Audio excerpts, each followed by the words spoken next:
Ladies and gentlemen, we are back. Yep, I'm actually a goat VTubing as a person. Cavern's entrance locked. Let's finish this goddamn campaign.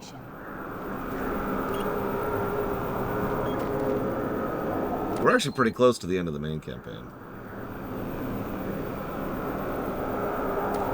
Flesh tuber. Ah! What? Why did that not? God dang it.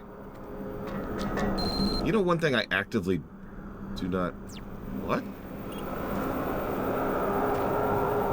Skin tuber. That just sounds creepy. But then again, I guess flesh tuber does too. One thing I actively don't like about the way this game is constructed in terms of its level design, this is just a preference thing. It very commonly is like, alright, go over here. And then you go over here. And there's a button that says, you cannot get ye flask. And you have to go get the thing to allow you to get the flask. And so there's this is part of the flower design we were talking about earlier. There's this constant thing of go to a place, find out you can't go to a place, go to another place to get the thing to go to the place. And in some cases that chains pretty far.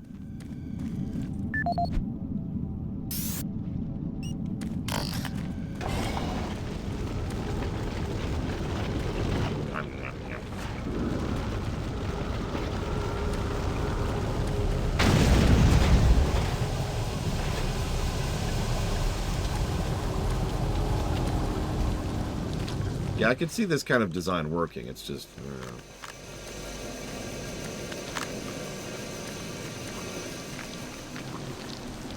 Yeah, gross. Oh no, can I not... I can't even get up there. Hang on. Ah, okay, that feels like bomb jumping, so...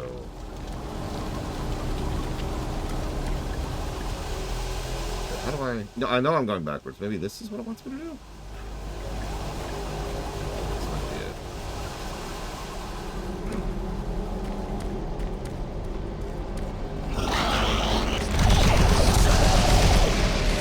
There's enemies in this game. I think that's a compliment on Mad Overlord, so I'm going to take it as one.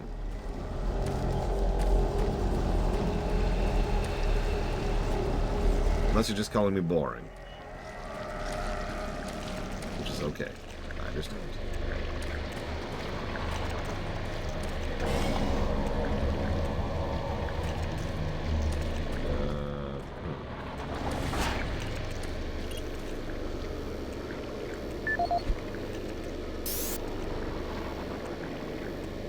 Okay, freight loader. I am sorry. I mean, I am the boring man. If I had a superhero name, that would be it. I wear it with pride.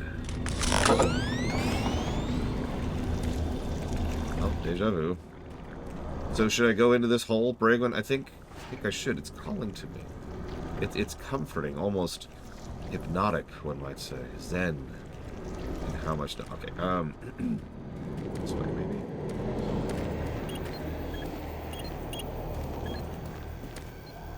Nope. Okay, so we cannot go back that way, because that's...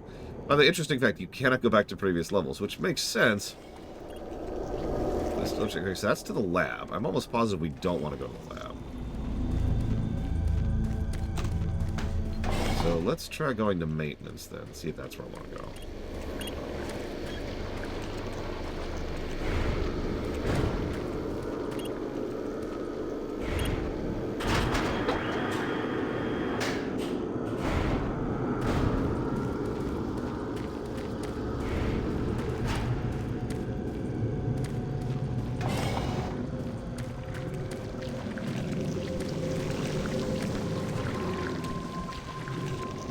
Isn't this where I came in? Nope, this is just a dead end. Okay. This can't be where I came in, though. So the start was the loading screen we were at earlier. Where do you want me to go, game?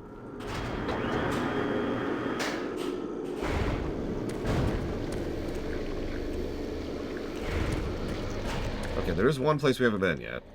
It's this. which is nothing.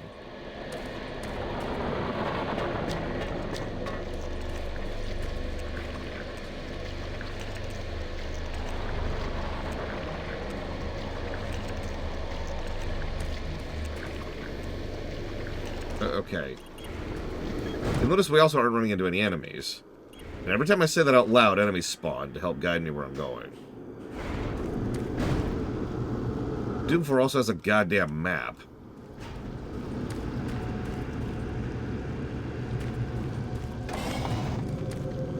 There's got to be something I'm missing here, because, like... Nope, that's just... There's just this flesh wall in my way.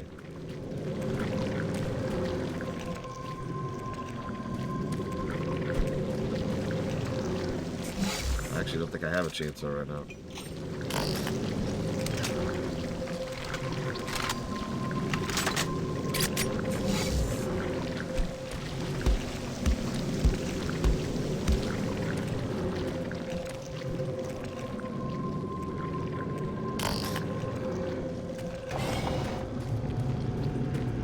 Okay, now, so this is an interesting state of affairs, right? So here's the deal. We were at the elevator going down, and the elevator said, go to the loading thing to access the elevator. And that's when I talked about going to the thing and going back. So I went down a very obvious path to go. That leads me here. In fact, exact spot. It dumped me out, like, somewhere around it. Right up there. There it is. There. That's where I came out, right? So I landed here. If I go that way, it's a dead end. If I go this way, it's mostly a dead end, and if I go that way, it's a dead end. So, by definition, I have to go this way. But this is straight up full backtracking at this point. Like, this is just going back to the beginning of the level. I can prove it because the beginning of the level is right there at the end of that corridor. That's where this level started. Now, the reason I said it's kind of a dead end is because there's actually one way this way I didn't go yet.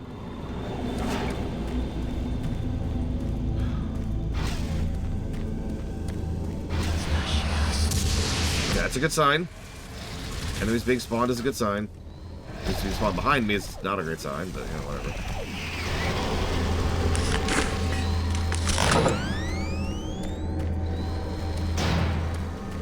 So this feels like a cargo loader situation.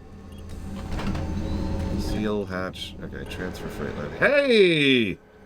Oh my god, game. Okay.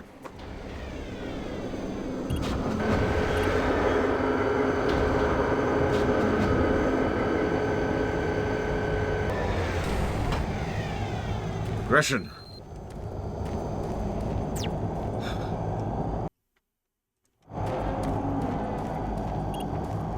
Oh, the game is functionally a linear corridor in terms of progression. Like, there's secrets to the side. We've actually shown off a few of those. But it's FF10.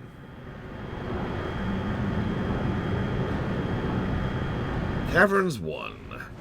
Alright.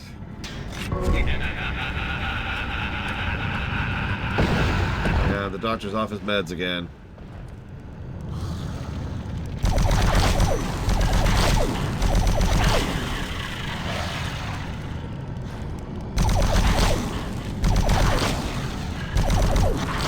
Oh, and just to clarify, unlike some people, I don't consider linearity to be a bad thing in video games.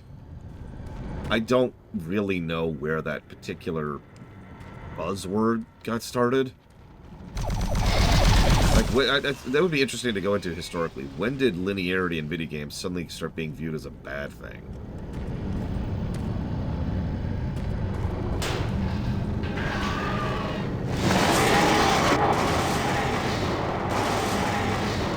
GTA 3. Maybe. I don't know.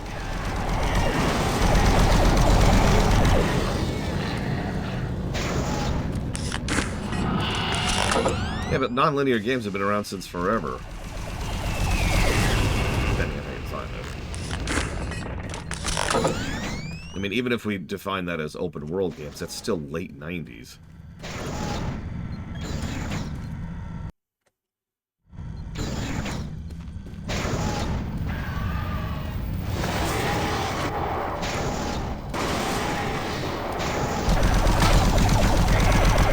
And yeah, maybe like the GTA 3 era.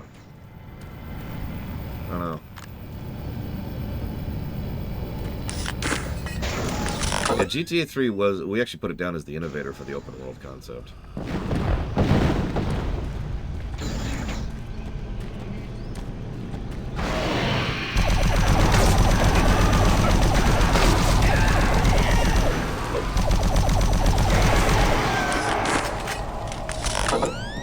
QTEs, so by memory, QTEs were at their worst in the GameCube and PS2 era. That was God of War, that was Resident Evil 4. That was several other games I can't even think of the name of right now because they're all kind of crap.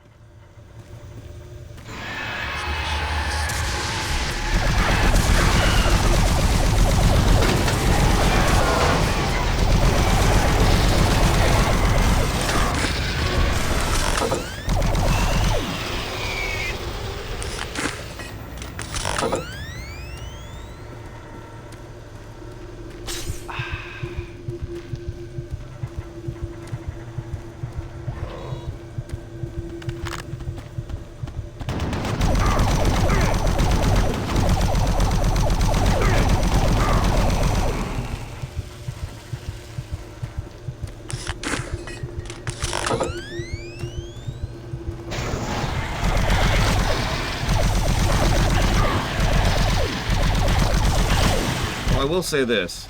I know linearity was starting to be a buzzword for bad in the PS3 era. And I know that specifically because of... Okay, that's fine. Because of Final Fantasy 13.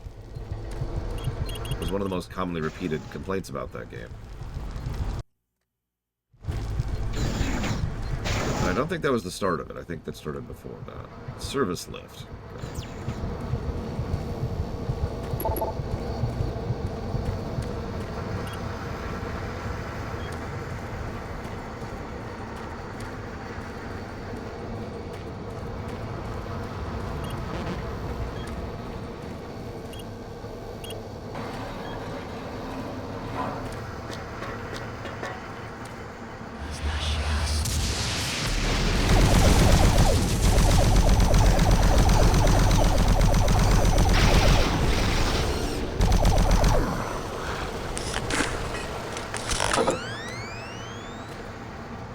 I mean, FF13 was a pretty linear game, but, like, as I've pointed out many, many times, that wasn't really FF13's problem.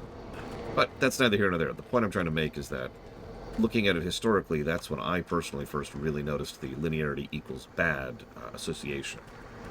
Using that word as a word to mean an insult, right? Ugh. I mean, is Mario Wonder a linear game? Because you're just going left to right in the levels? Does it not count as linear because you can level select? I don't know. How do we define it at this point?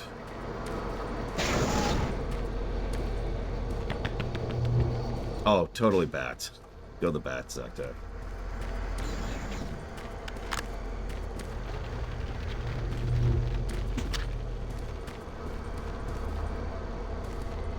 Yeah, I'm sure... Walking simulator is also a phrase I've heard used as a pejorative.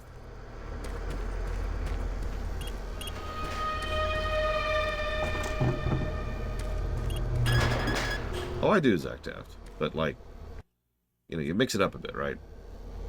Variety. Variety good.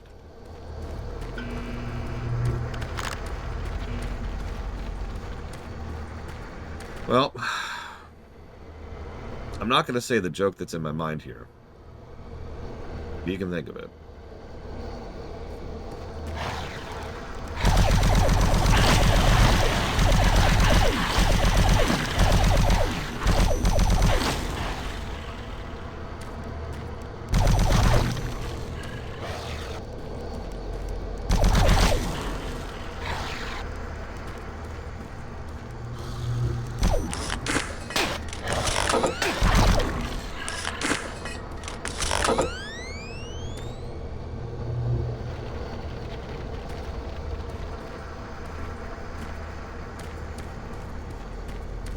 Oh, don't mistake me. I think FF13 is not a particularly good game, Kraken-san. I look forward to reviewing it. In fact, as a personal goal, I kind of want it to be the next Final Fantasy game I review. POV. You just ate a giant bag of Doritos. Or hang on, hang on. This gentleman needs Chipotle away.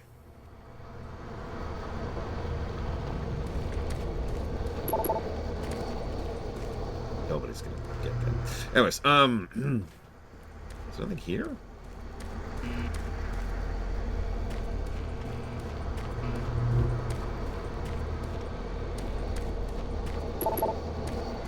Well, I don't want anything to be funded until I'm caught up in the queue, so I haven't touched Dealer's Choice in a little over a year at this point. Excuse me, a little under a year, up in like November.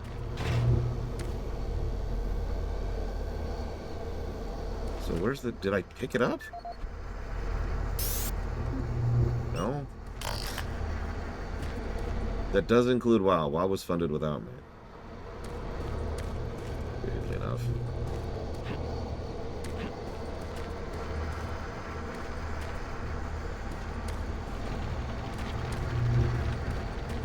Yeah, we were talking last night as we were playing WoW. If anybody will actually start getting interested in playing WoW, because most of my community doesn't play WoW. Most of my community is FF14 players.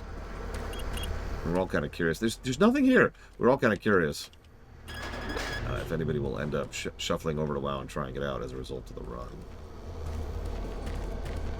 Well, as usual, I'm never in favor of anybody, especially Nintendo, going after emulation. Especially because they do it for the dumbest possible reasons.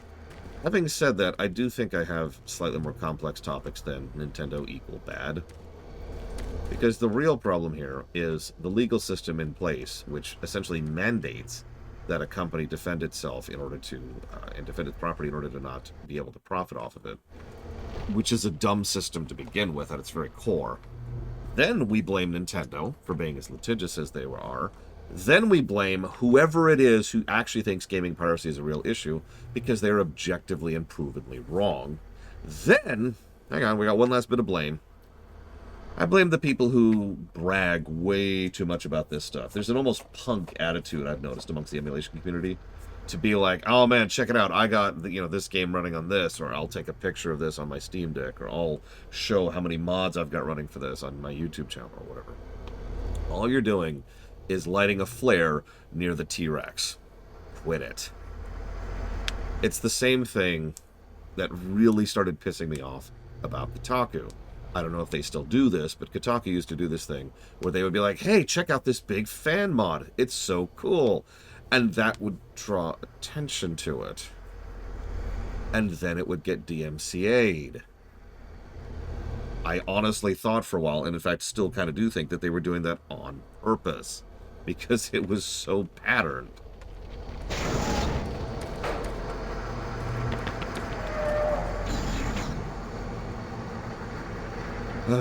Anyways. Does that answer you, Sub-Zero? Sorry for the mini rant.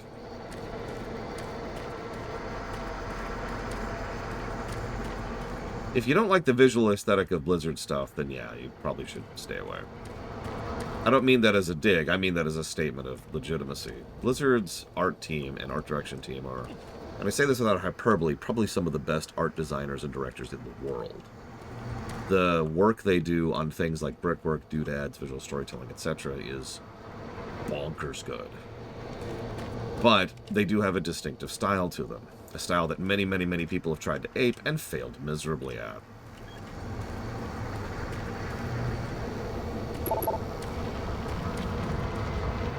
Yeah, it's pretty much the one thing that Blizzard has retained quality on through all the years. Even BFA, the expansion that nearly killed WoW, still has good art design. Have you been to Zanzibar, for God's sakes? That is a fascinating question, Linareth, and to be truthful, I don't have an answer for you. It's true. It's objectively true. It's provably true. But I don't know why.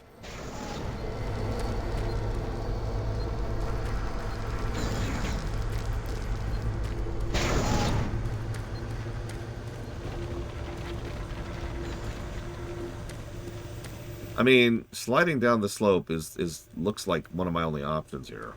Other than just continuing to backtrack. This is where we came in.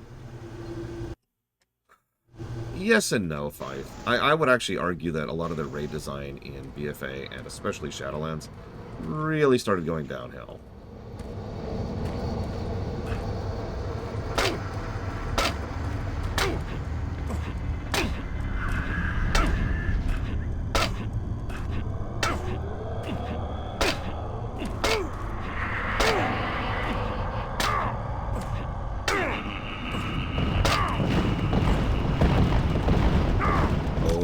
Okay. So now we're here. Lift is currently locked due to track damage. Please use alternate transfer lift.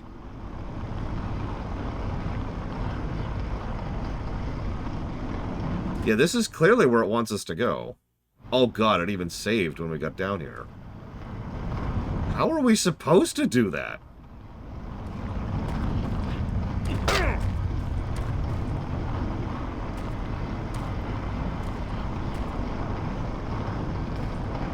Alright, whatever.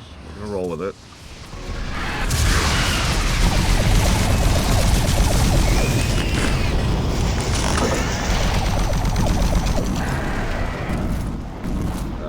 There it is. Thank you. My trusty soul cube.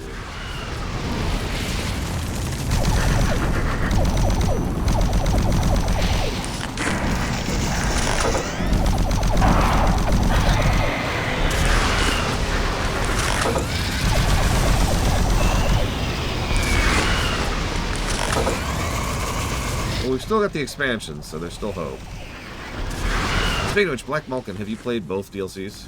I meant to ask you something. Tony already weighed in on this a little bit. Thank you again for letting me do it.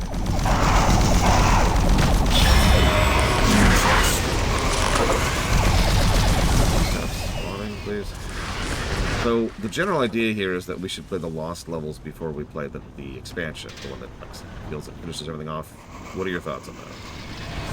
Yeah, they're just spawning. Either infinitely or a lot. We're gonna go ahead and switch here, I think.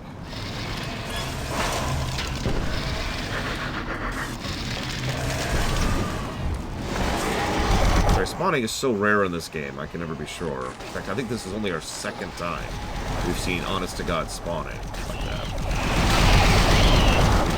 That feels like a arch file. Yep. Goodbye.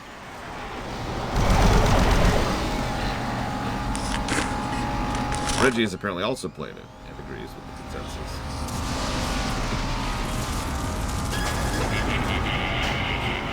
Let's see.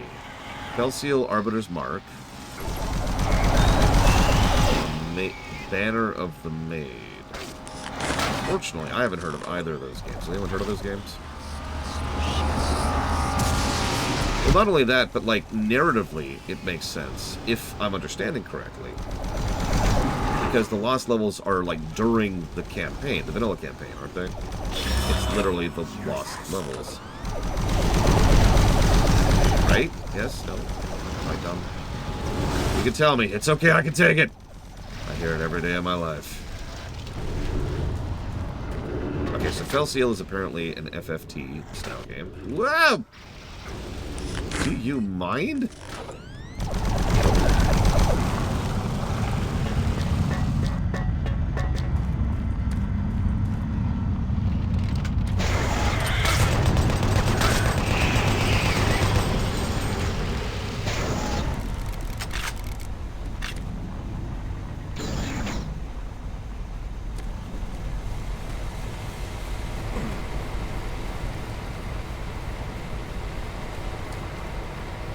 Okay.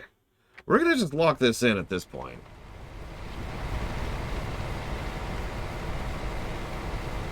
Thank you, Arenox. As always. Yeah, but I did lose pretty much all my plasma ammo on that nonsense. That's whatever.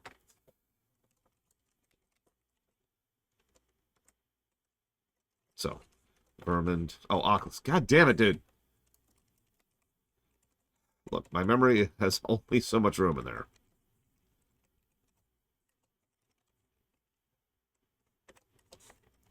So, Vermintide 2, Dealer's Choice, and Dealer's Choice. Unless you want to be the very, very first person who does our new genre system, which we're kind of prototyping right now. Make more memory. Sure thing. Okay, Persona 3's gone now. That's what we call a double joke.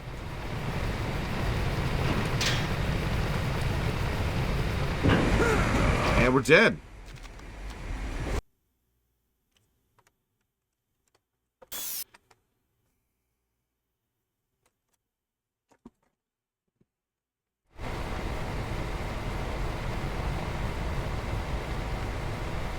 Okay. Age of Sigmar. Oh my god, Mission 4. Mission 4. Not really, Mike Kamado.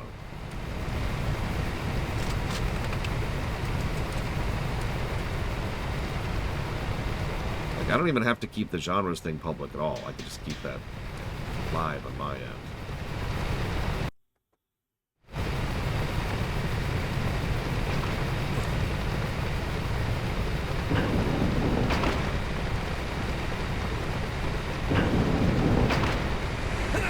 Yeah, we're dead. Yeah, Age of Sigmar was just pain. Starfield is one of the worst games ever made. Damn it. Age of Sigmar was much more draining. Then again, we actually finished Age of Sigmar, so might have something to do with that. God, yeah, this is great. I love this platforming section. This is what I want out of a Half-Life game.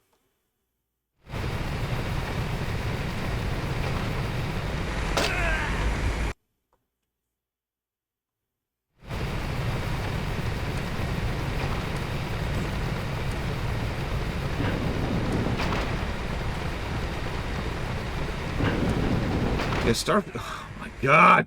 Starfield was one of the most informative, we'll call it informative, reviews I have ever done. I have never seen such a perfect example of what not to do.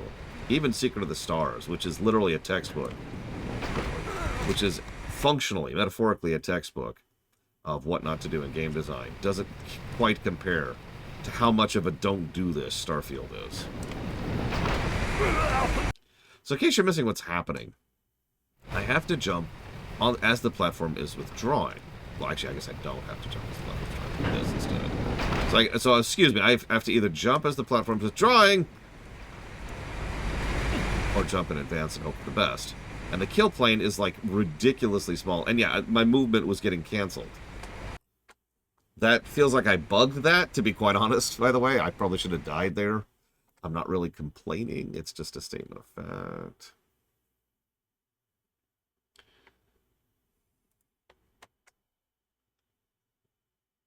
Are you sure, Black Malkin? I mean, ending a stream on a bad note is almost never a good idea in my experience, but...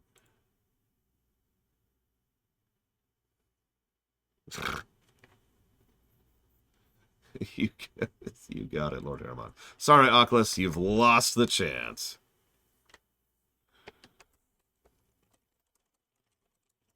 Does that deserve its own negative? Yes. Yes, it does. That's insanity. Okay, so let's actually talk about that. So, right? You can see immediately what you want to do.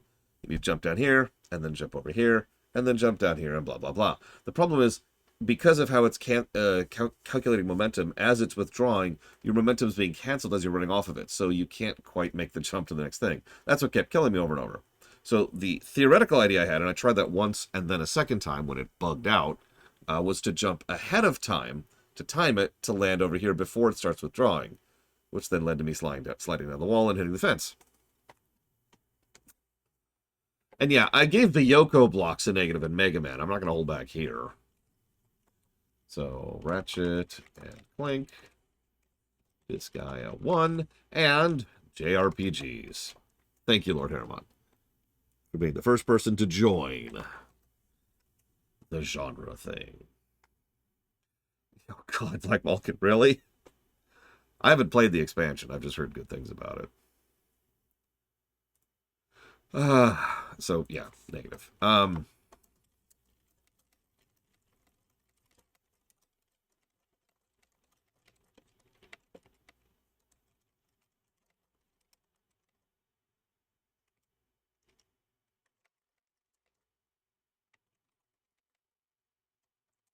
Oh, and Oculus is right behind Lord Harrimont.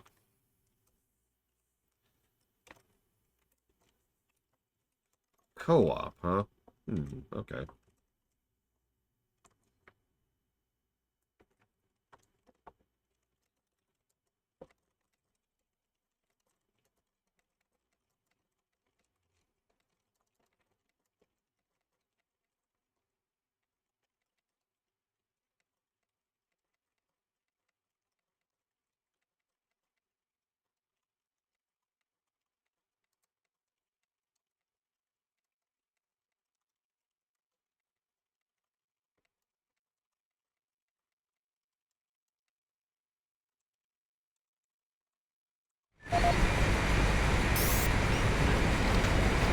But I will put that towards RTSs and co-ops. We'll look at that.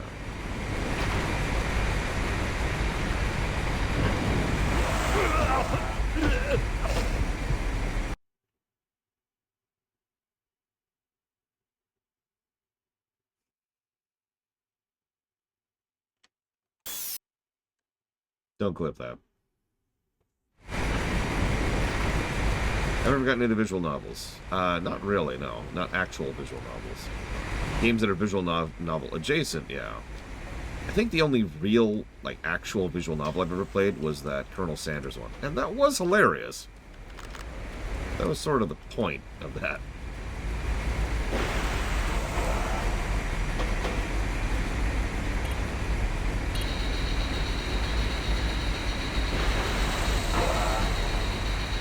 Oh, hey, there's a ladder now.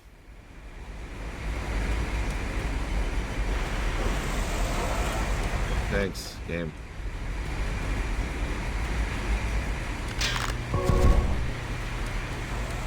Who are you? What are you doing here? You're gonna attract attention and then they'll come. Get out of here now. Take that key card. It'll help you get to the surface. Well, let's put it to a vote, because we've got Reggie, and we've got Black Malkin. Who else has played this game?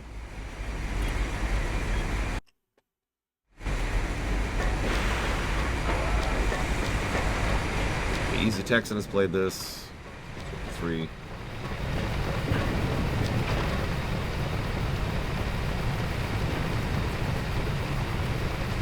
Aerith has played this.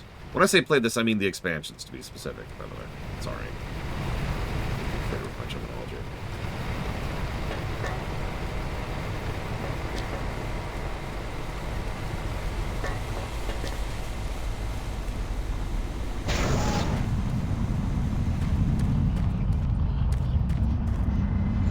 So the basic question is simple. Do we play the expansion first? Do we play Lost Levels first? We're doing both.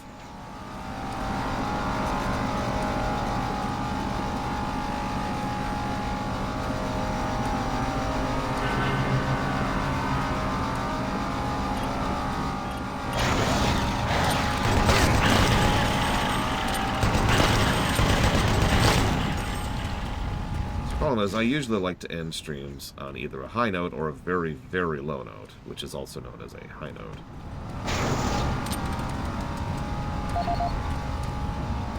Robert Cody.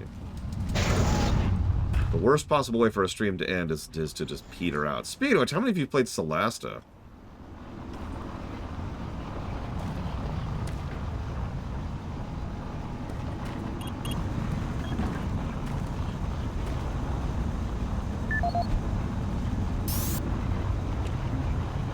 Audio report regarding dangerous working conditions in caverns below Delta.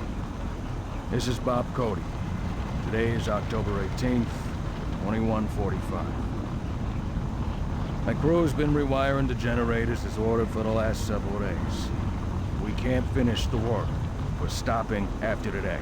This job ain't worth dying for. We'll be collecting our gear and tying down what we can. We call them howls because that's how they start. First the howling gets louder, the screaming, and then shaking earth. Mars quakes, throws everything around. Makes walking on the catwalks impossible and working with voltage stupid. The noise is as if some of the guys spooked, and I don't blame them. Nothing natural about what we've heard. If someone can figure out what's causing the howlers, I'll get the crew to finish the job. Till then, we'll be available for a new assignment tomorrow. Can I complain about something very briefly? No, not the terrible audio balancing.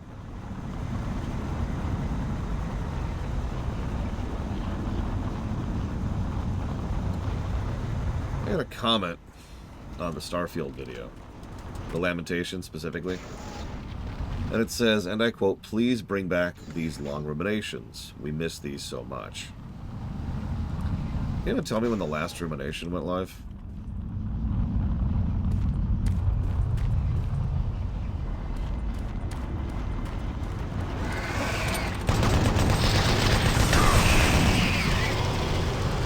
Two days ago.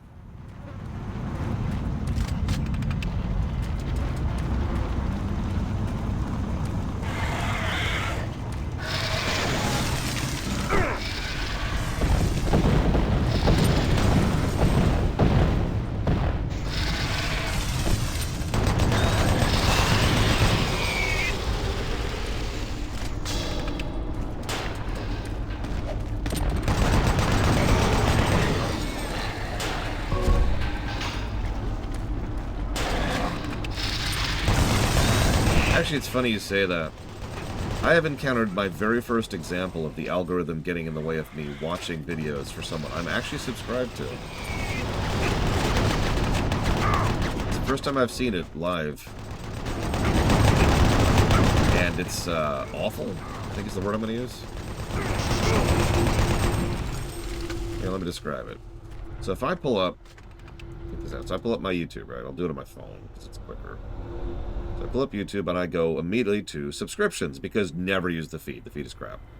And on the subscriptions, I scroll down to see my latest Mega Man Victory video, which is not here. How strange. Because it's literally not there on my subscriptions tab at all. Now, if I go actually scroll over to Mega Man Victory, we see that the latest video, the latest post, was 2 days ago. So, what? The latest video was 3 days ago. Now, if you don't understand the significance of this statement, when people usually talk about things in the algorithm being bad, what they actually mean is like on the feed, the front page, right? I go to the front page and I don't see the stuff that I'm subscribed to there. Now, that's normal and has been normal for literal years at this point. But the thing that has always been true is if you go to your subscriptions tab and actually look at your subscriptions, then you would actually see the stuff you're subscribed to, but I'm not.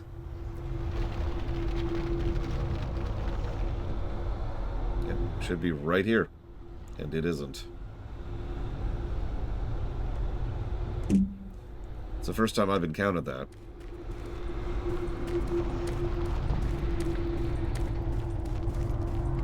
How is I losing health but not armor? That's not the right weapon. It's still not the right weapon. No, that's the first time, period. I keep pretty careful track of my own subscription feed. Subscription page, whatever you want to call that.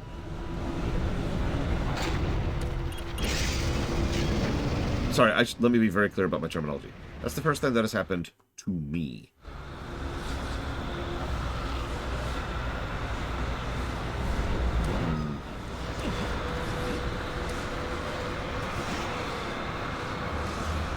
Well, from what I'm hearing from you and Black Malkin, it's probably not that big of a deal, so we could just play in release order and say screw it. If this isn't a Shivering Isles situation, then it's whatever.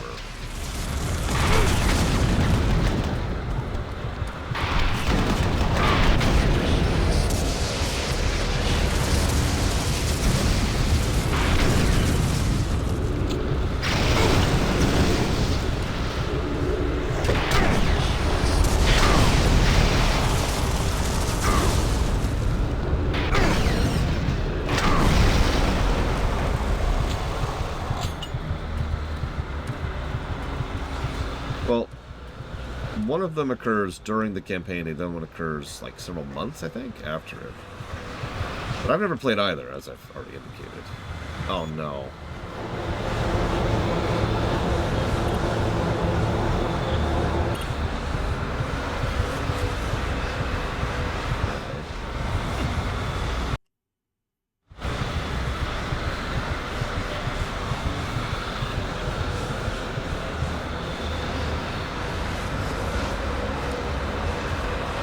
Look, we got a physics engine, and you're going to use it, and you're going to like it.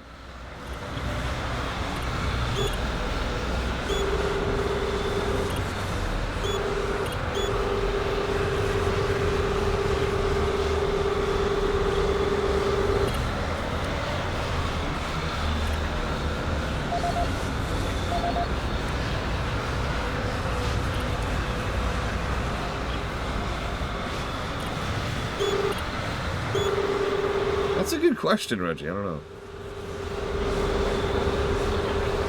I mean, that could very well be Black Vulcan. I don't know how they calculated it all in this one.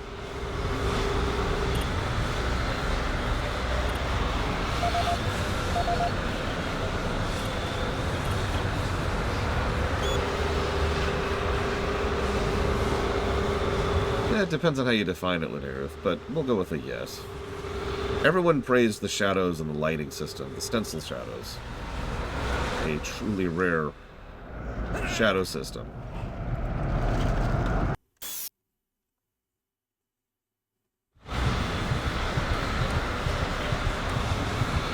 Antonia gave the full list. It was like 8 games I've ever used this shadow system.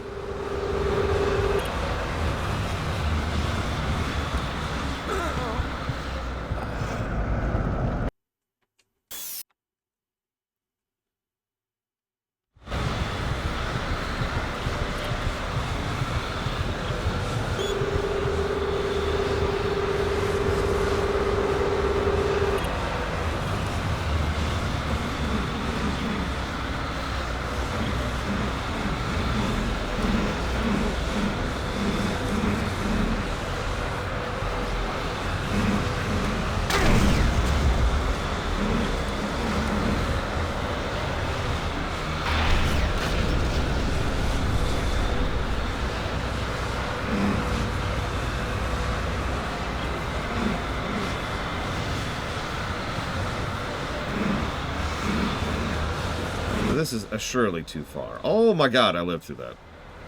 Never mind. Listen, there's this guy named Gordon Freeman, and he told me slathering your feet with grease is the way to go. He looked like a cool guy, so I went with it.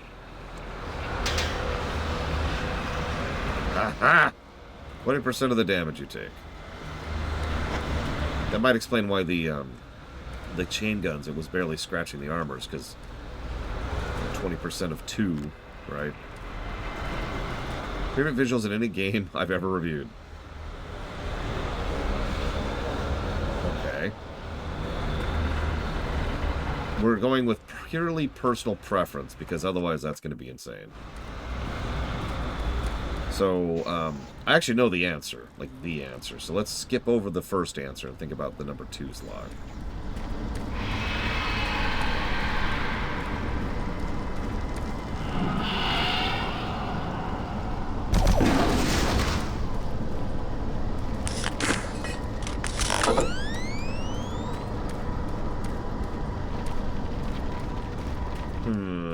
Okay.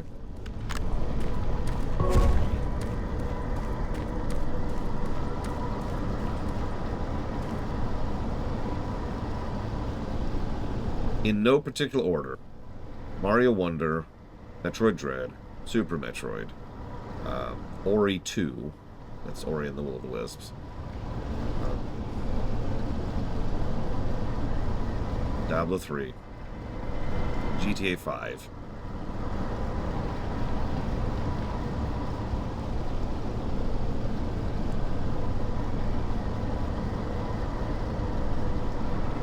And I think that's roughly my list of games that would compete for the number 2 slot.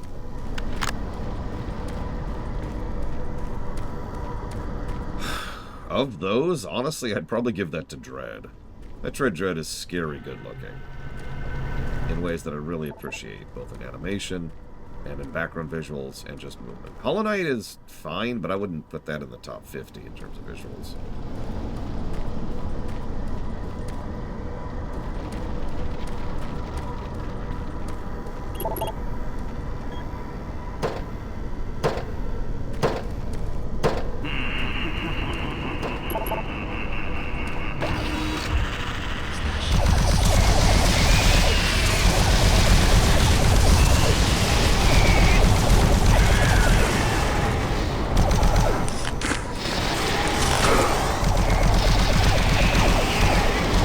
StarCraft 2. Ross. I know, trying to be shocked.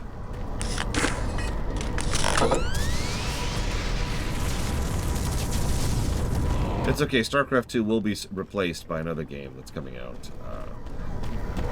We're going to be reviewing in a few months here.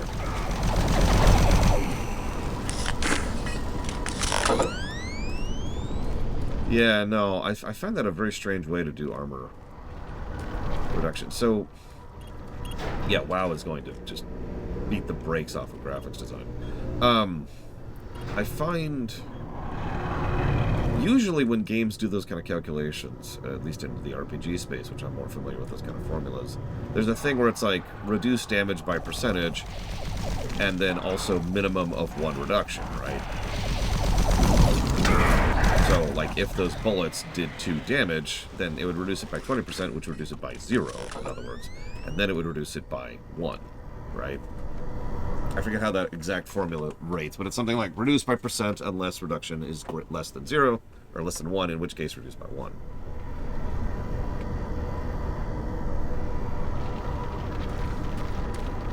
Something like that. FF14, as far as visuals?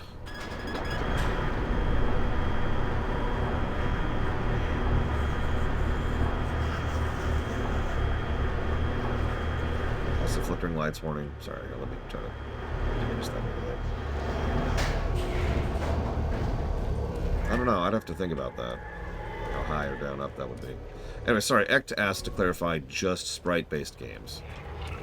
Which, of course, would limit the list substantially.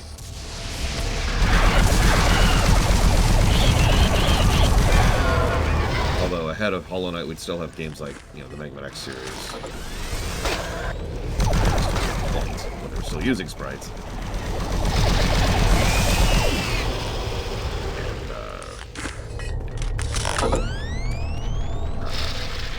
Actually, we haven't reviewed that yet. Super Metroid would still be very high up there.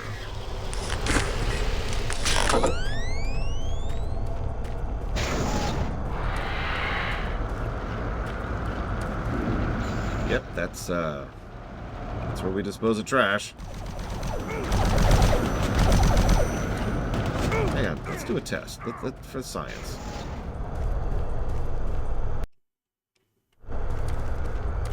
Yeah, FF14 looks good, but yeah, Amir Drasil just destroys it. So I'm just gonna stand here for a sec. Yeah, so see how those bullets are doing 1 damage a hit, and it's not even scraping my armor. I think you're absolutely right, Black Malcolm. I think it's just the damage from the bullets is so small that it's not reducing it. Huh. Oh, Pokemon Mystery Dungeon had very good sprite work. Could also be armor piercing? I don't know. I'm just speculating. Yeah, when we add Chrono Trigger and FF6 to the list, they're gonna win. Sorry, that's just how that is. I've even re-examined that opinion over the years, and no, both of those games just absolutely destroy in terms of sprite work and brickwork.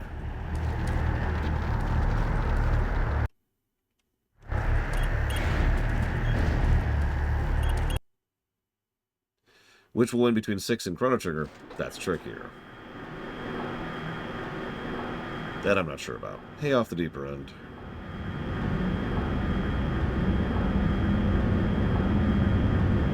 Oh, well, there we go. It's just straight up armor piercing. Never mind. Mystery solved.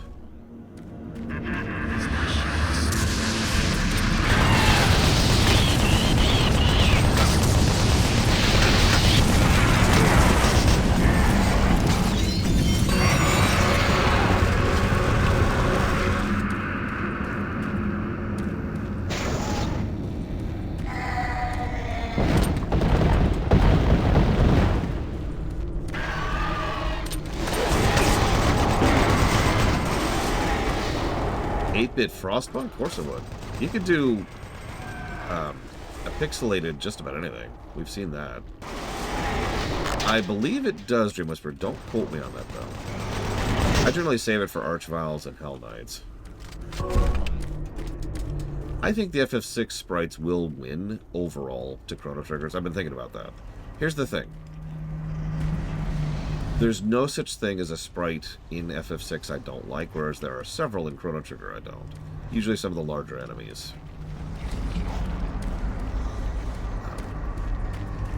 There's also just a insane level of quality to the terrain design in FF6. There's no bad tile sets in FF6, whereas Chrono Trigger has a couple that are okay.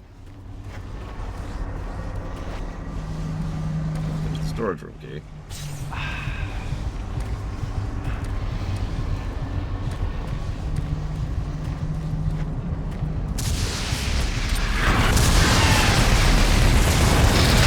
Possibly PM Triox.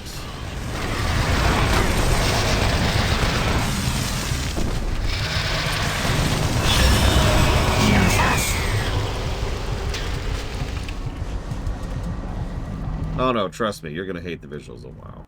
You're gonna be like, wow, this looks like crap. Get it? No, I'm really not. I should stop hyping it up. I apologize. That is just, it's bad lore. Bad.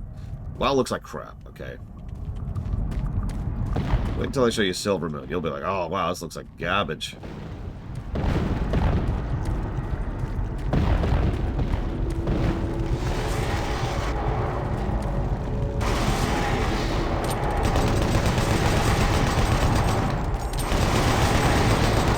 It looks like crap. It looks like crap. WoW looks like crap. Negative 137 to brickwork. That's why WoW... Everyone says WoW's story sucks. It's because of the grass. It's just because of the grass. I have no idea, to quote it.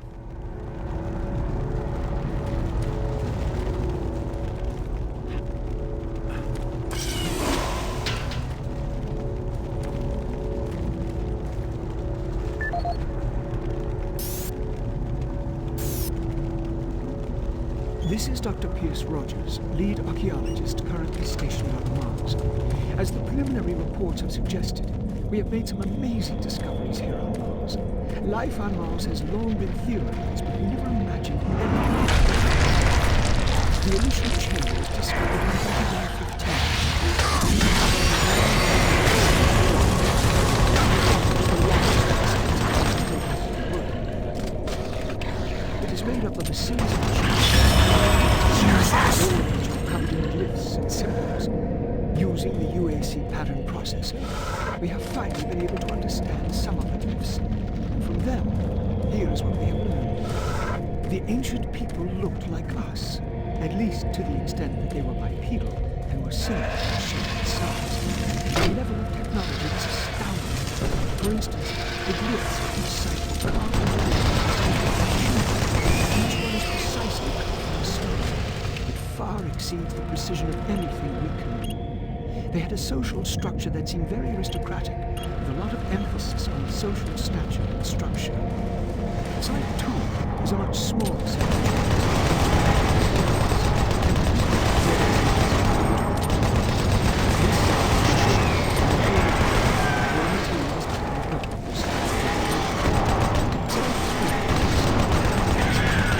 What we call the Soul Cube.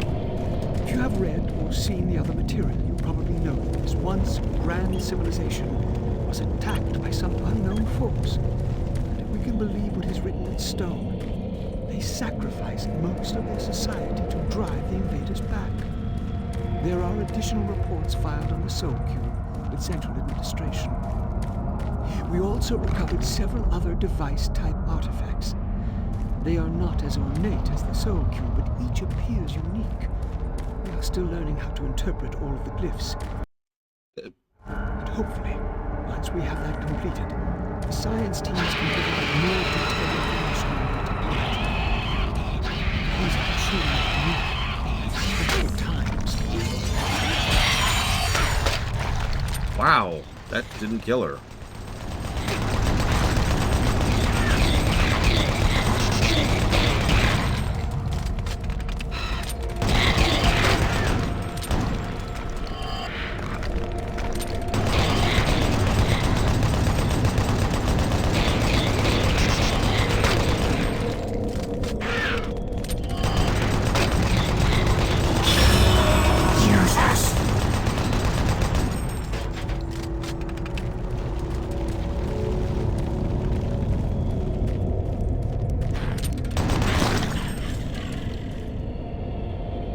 Anyways, it's funny you bring that up, Drathan. I was about to bring that up in response to Off the Deeper End. If you haven't read Jason Schreier's book, The Rise and Fall of Blizzard, I don't recommend it. It's very depressing. It also confirms a lot of things I've been saying for years now. I don't want to sound too much like Blizzard is completely innocent in everything that happened to them. However, a whole lot of went wrong there came down from the head, which makes sense. That's kind of how those kind of systems work, right? My personal favorite part is there were several meetings where Bobby Kotick attached a CFO to Blizzard's team who showed up and was like, I can't believe we're not monetizing these things. Oh my God, we're leaving money on the table. And Blizzard's like, but you realize that doing that keeps our players happy, which keeps them playing, right? Morhaime specifically kept pushing back against that, and that led to Morhaime being removed from office, I think is how we'll phrase that.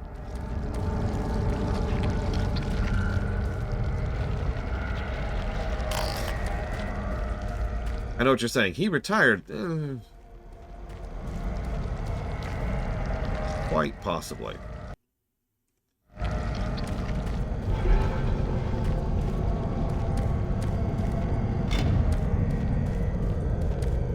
Yeah, we appear to have max BFG ammo, which means I'm going to have to use it next time I find anything worth using. Should have used it on the twits, but I didn't realize I was capped out.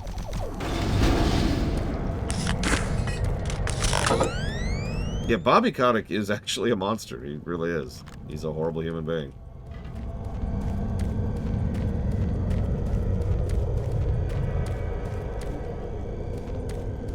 I don't know. I don't have a way to put into words what doesn't gel with me when it comes to FF14's visuals. In my own categorization, it would be down to brickwork specifically, as opposed to sprite work, which is fine. Like, the characters look fine. The enemies are okay. Backgrounds... So you've made it this far. So what do you think the final boss is?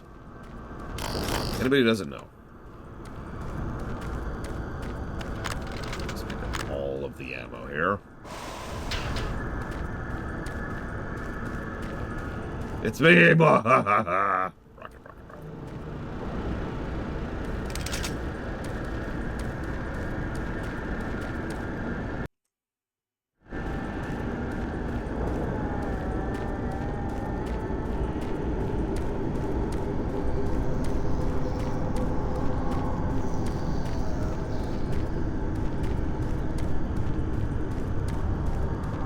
Setting new standards in both archaeological discovery and analysis, the UAC is proud to showcase the latest findings on 4 unique and fascinating artifacts.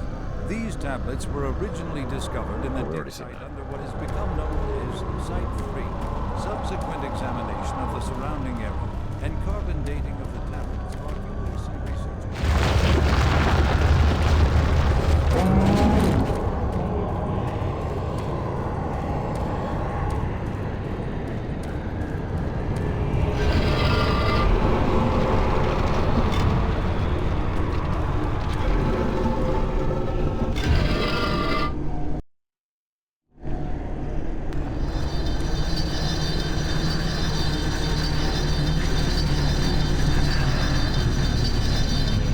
mean, it has to be Bertruger. He's been the villain the whole game.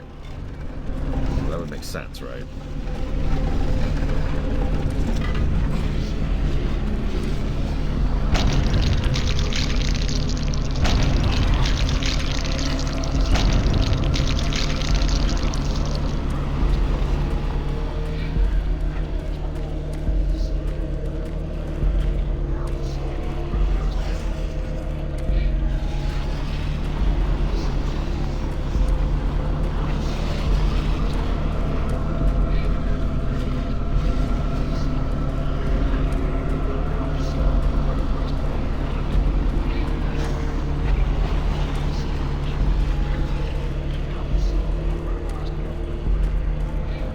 I don't know where the Easter egg is, Reggie. Sorry. I failed you.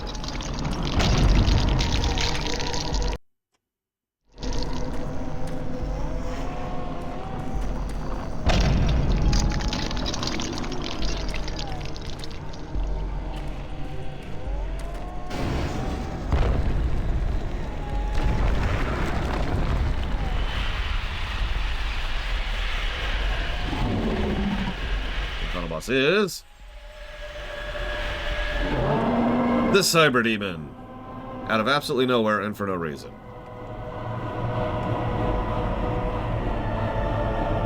He's not Bertruger, before you ask.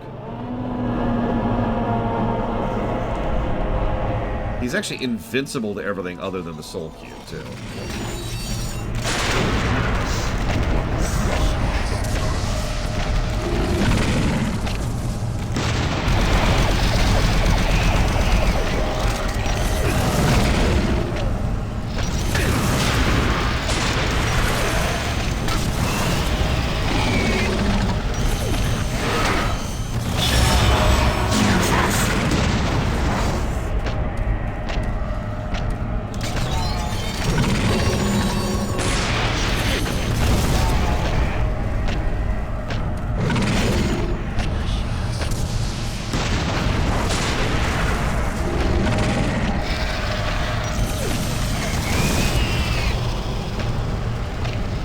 Mad Overlord?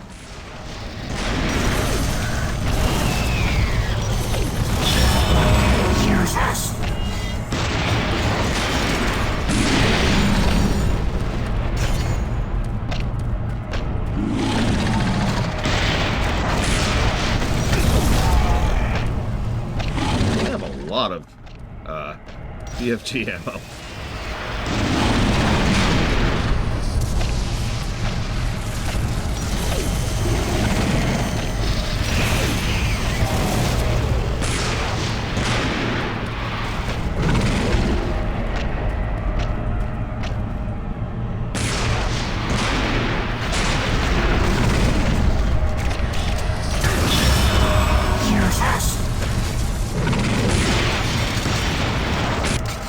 And time.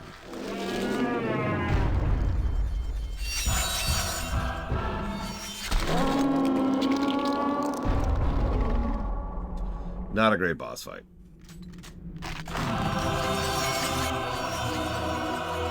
Wait till you see the ending.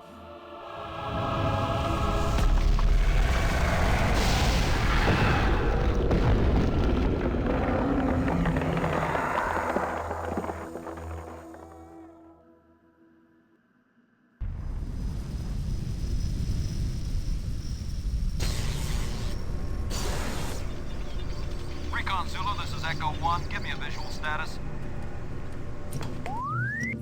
Echo 1, this is Recon Zulu. We've got massive damage all over the base. This place looks like hell. I've got life signs on the bioscanner. Eyes sharp. Echo 1, we've got a survivor, a Marine. Corporal, you hear me? You alright? Can you hear me? Echo 1, this is Recon Zulu. Prepare for medevac. Copy that. Have you located Counselor Swan? Yes, sir. He's dead. Roger, Recon 1. What about Dr. Betruger? He's nowhere to be found, sir.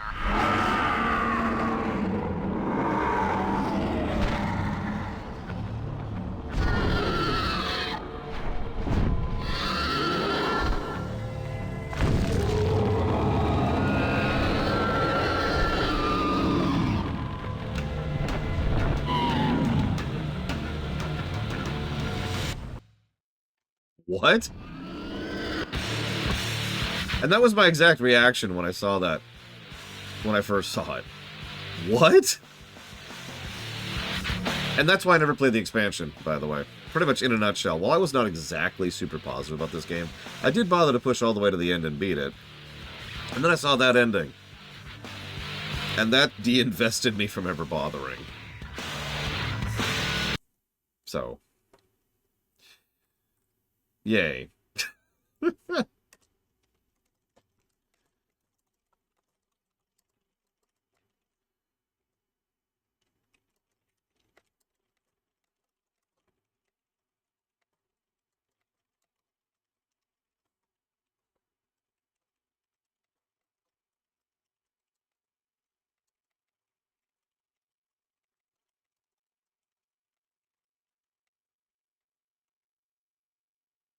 Yeah, no, we crawled out of hell, out of the pit, out of the cave, all the way back up to the base.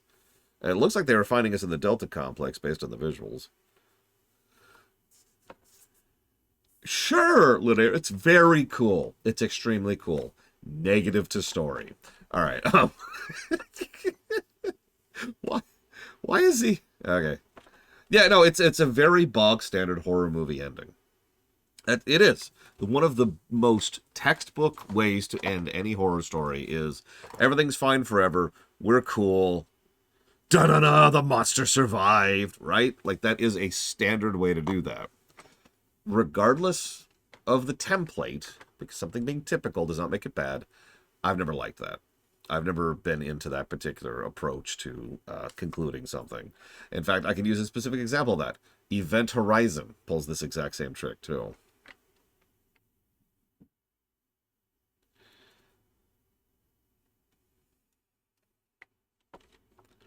I hate that movie so much.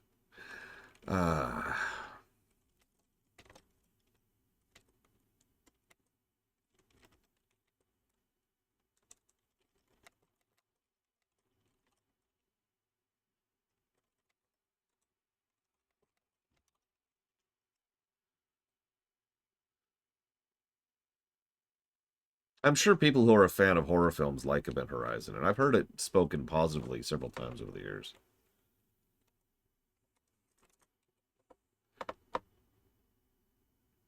I hate that film. But I'm not exactly its target audience, am I?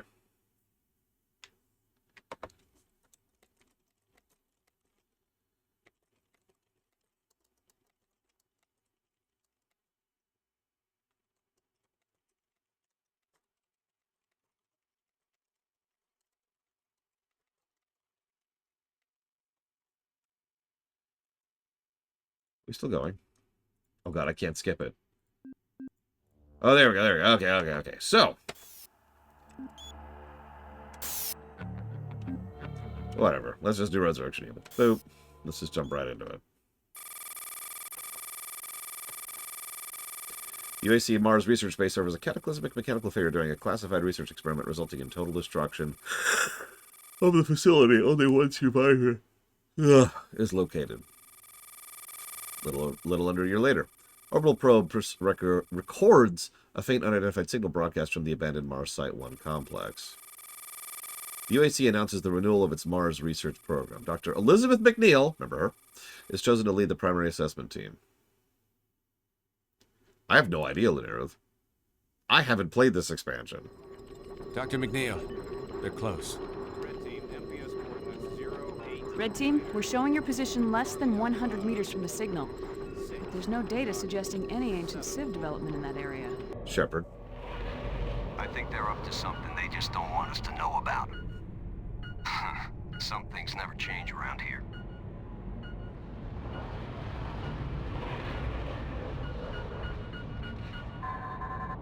There's some sort of chamber beyond this wall. Point, we need a charge here. Roger that, on my way. Okay, back it up. I know, right, Reggie? I mentioned it last time. McNeil is kind of the hero of the other story, or whatever that's called, of Doom 3 Vanilla. Someone didn't want this place to be found. Dug Dr. McNeil. Are you seeing this? We have reached target and are now preparing to secure... We're having trouble with your transmission. I need that stream brought back online now. Damn it! Can't see a thing. Move slowly.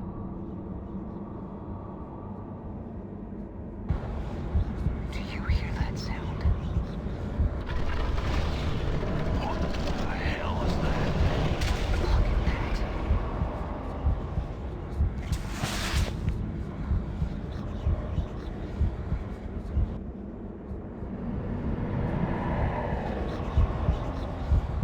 Yeah, let's just grab that with our bare hands.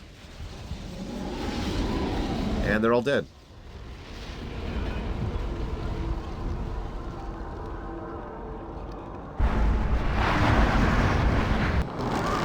Hell reaches out for what is ours. We have been unbound. They have arrived, Archer. As I promised, rise up. Awaken.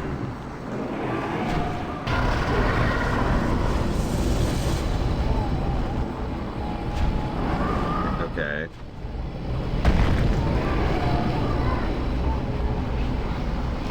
Cut them down.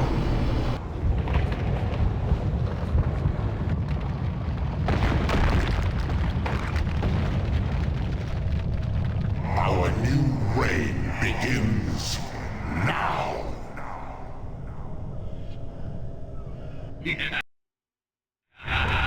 Okay. What's going on down there?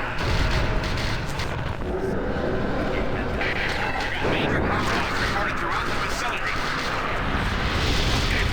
We got a major cluster here. Fall back to the RV. So I guess hell broke out. Again. Hell just happened. Code red. We got a code red. Life support systems. And we're dead.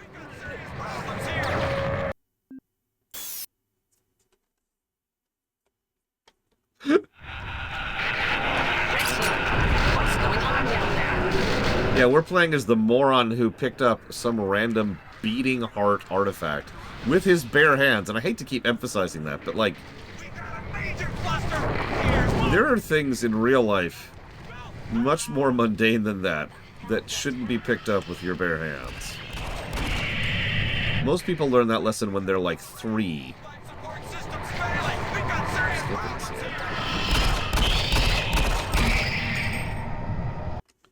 Now, if we jam this thing into our forehead, this is Resurrection of Evil.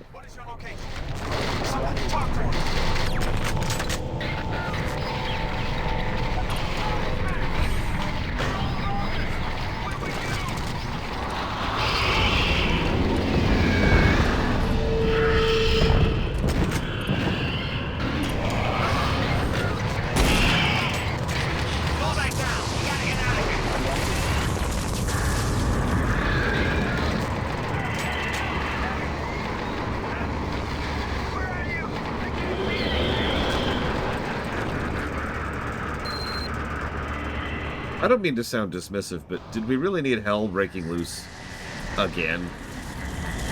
In the same game, even? We already had a pretty good sequence of that in the vanilla campaign. Why is this happening again? Like, oh, okay, hell broke out. Again. Okay.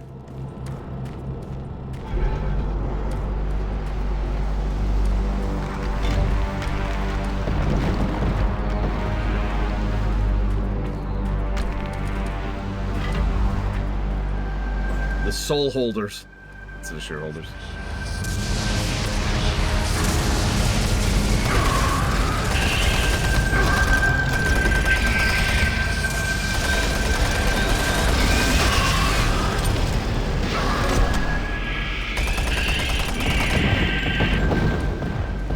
Continue to be the worst enemies in these games.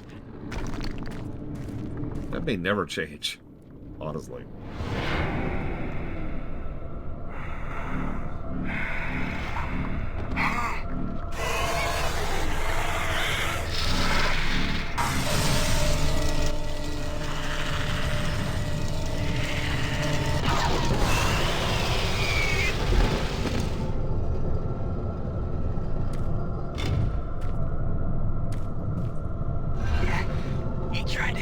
fireball. Then I grabbed it and threw it right back at him. You're not gonna get far with that pistol. Take this grabber. It's more useful than you think. See, we've seen Half-Life 2 by now. We figured out that the gravity gun exists.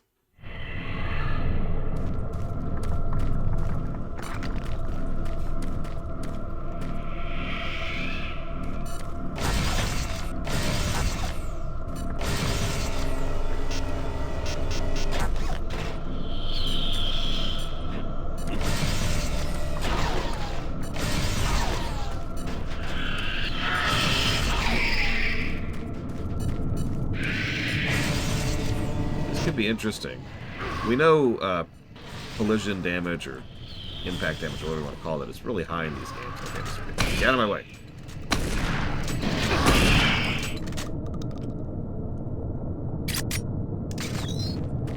Ahem. So this could do a lot of damage depending on how they calculated this. If I can hit anything.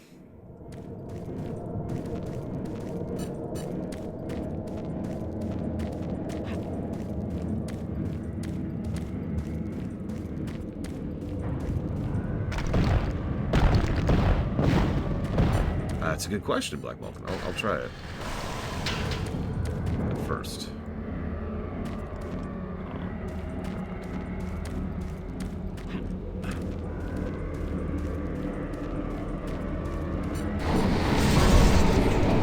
You can also Metroid in power-ups, too.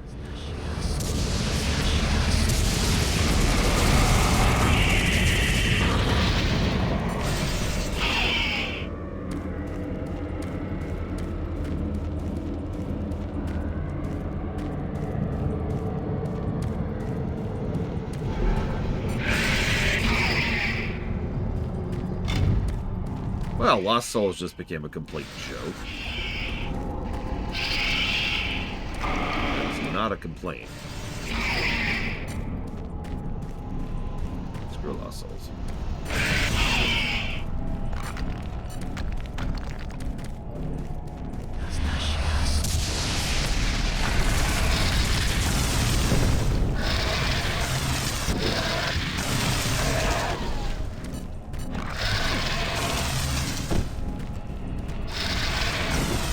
Doom 3 is better than I remember, Load, so far.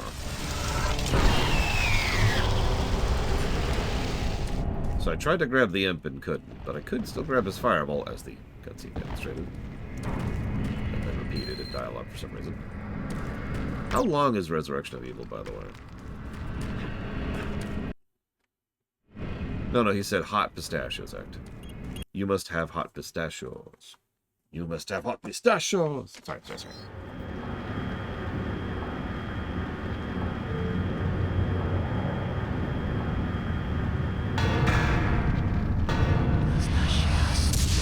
Big pistachio.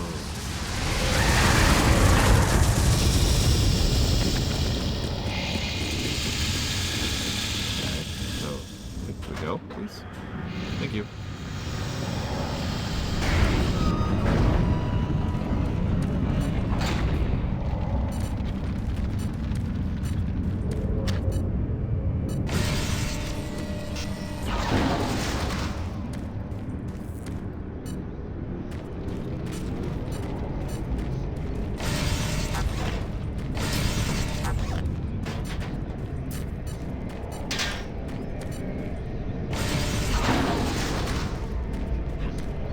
Levels.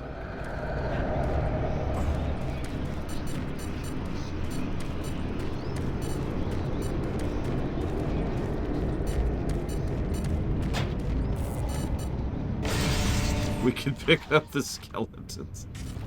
Oh my god.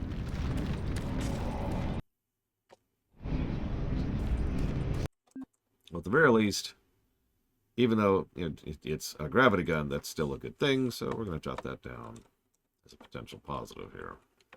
The grabber, I think is what they called it.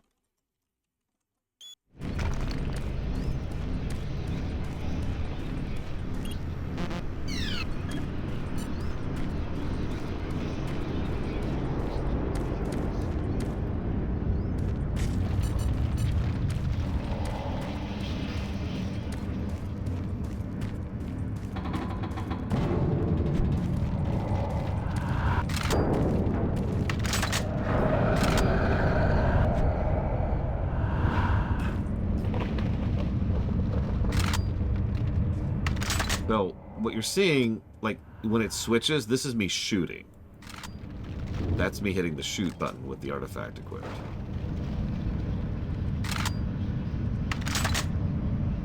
Guessing I can't actually do anything with it.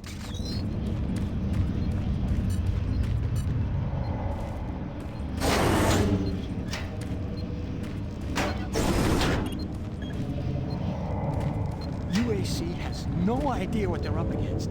They sent us Again. here to die like the others. Again. They killed everyone before we even knew what happened. Again. Couldn't even see it. It moves so fast. No, I won't go back. No, it's still there.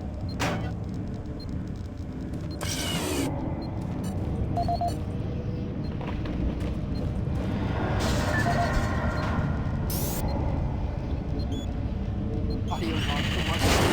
Team coordinator. Shouldn't be here. It's a big sign.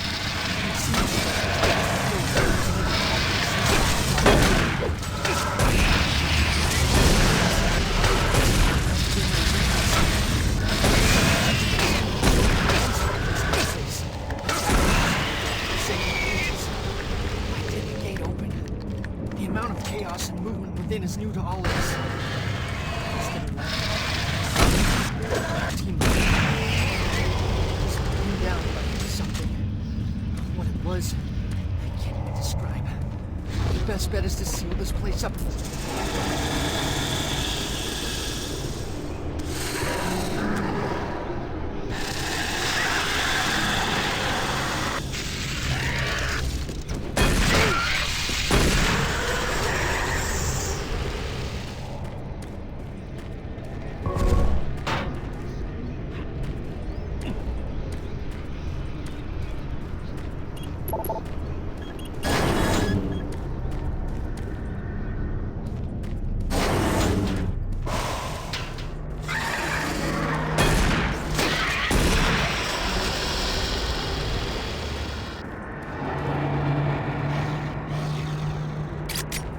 Lights warning. Okay. I wasn't sure if that was going to stop.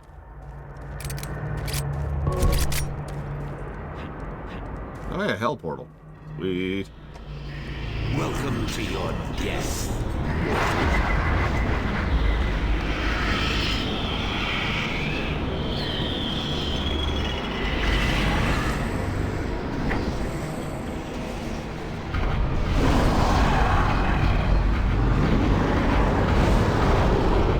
Hell is that?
Okay, fine.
it's pretty obvious they want you to grab the things and throw them at them.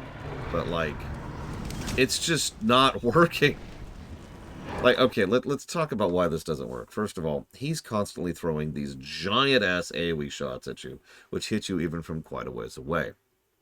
Second of all, when you're hit, you go flying, which interrupts with your aiming. Third of all, you have to hit a relatively small space in order to grab the pellets that are being thrown from the turrets in order to then throw them at him. Fourth of all, when you throw them, they actually go in this weird lazy arc instead of straight forward. And fifth of all, he likes to do the sideways dodge when you shoot them at him. And he's also teleporting around like crazy. All of this combined makes this extraordinarily frustrating. Also, I have to just sit here and wait for them to shoot their things, so I can grab that, so I can shoot that. I'm not even sure if I'm hitting him, to be completely honest with you, because the feedback problem the whole game has is still here. So I can't tell if I've actually done any damage to him in general.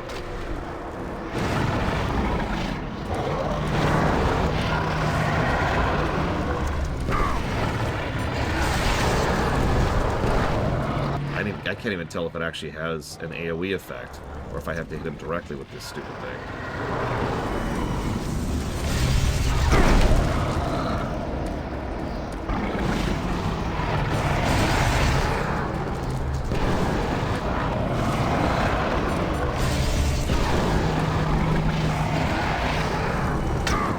I've also tried to grab his fireballs, and it hasn't been letting me.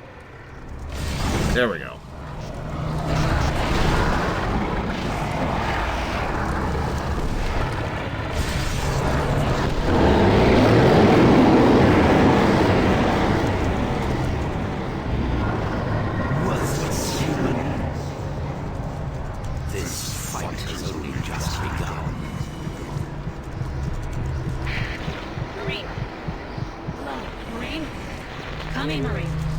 What, Jennifer Hill?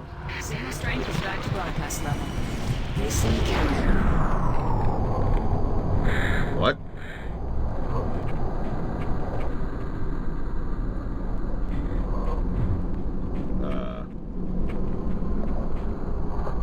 Okay. And we're dead. The artifact is obviously. And the best part is I'm almost positive we didn't save before that fight. Or after that fight, rather. Oh. I need a minute.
Okay, I'm okay.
Welcome to your death.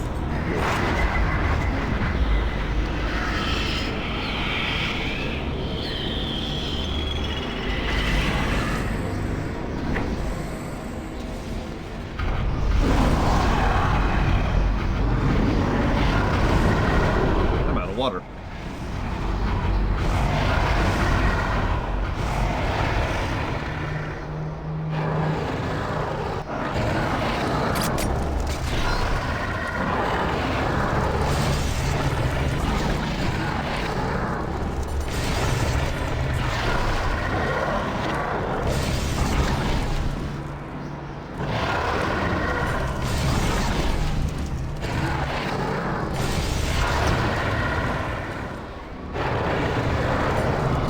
Why is he suddenly just standing there doing nothing? Not that I'm really complaining, but like, this script looks broken.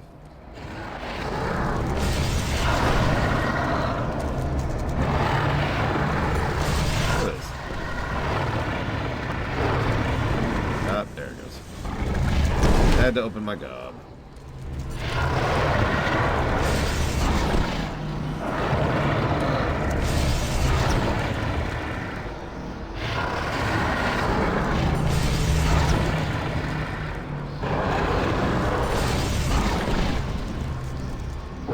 Not sure if the fireballs are hurting him.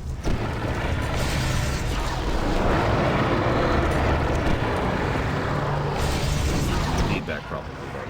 Like about a few times.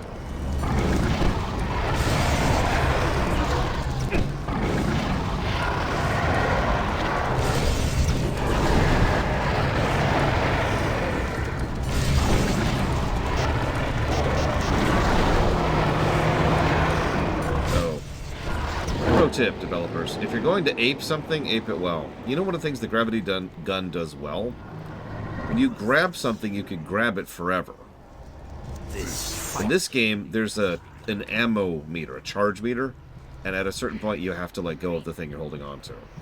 Marine? Come in, Marine. Signal strength is back to broadcast level. Listen carefully. This isn't the first time we're facing this, but I need more information. The artifact you recovered is obviously capable of incredible power. It may also be the source of this invasion. Do whatever it takes to get the artifact to me. I'll try to contact the others. Out.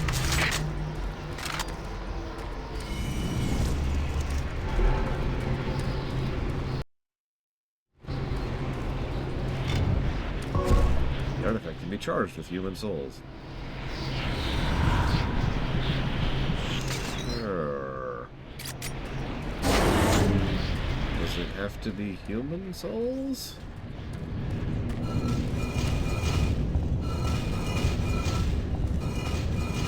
There's our tutorial on the slow time.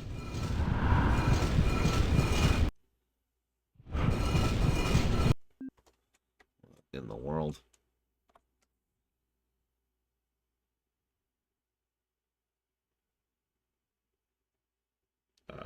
Okay. That's a good point. Demons don't leave bodies. Alright, whatever.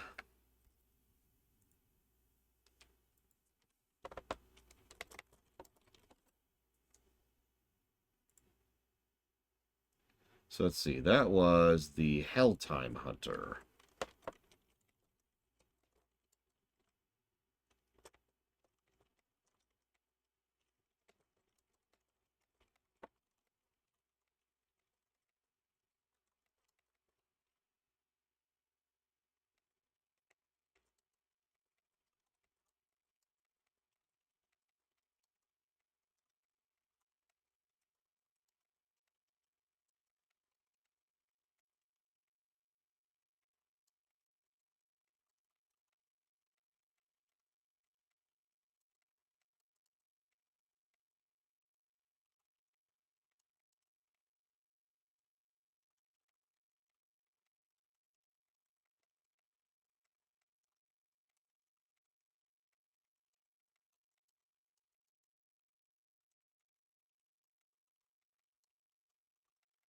No, look.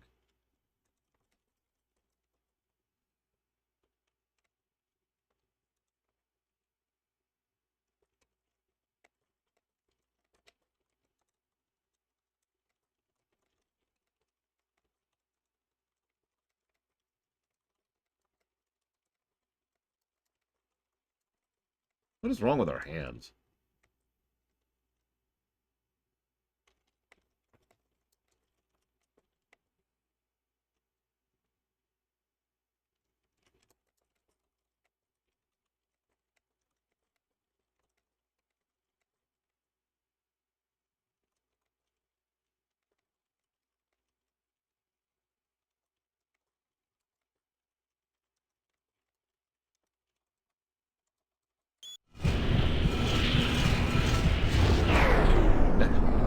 Okay, more of a delay on that than I thought there was going to be.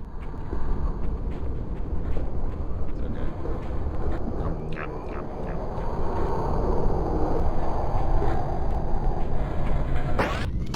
Yeah, we're dead. Cool.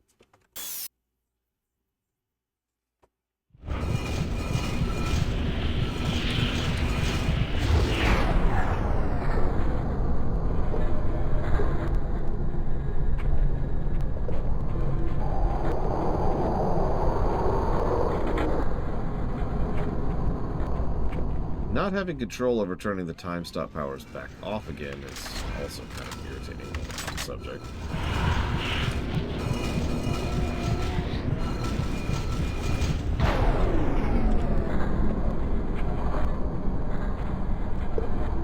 God, that delay in it being used is so weird to get used to.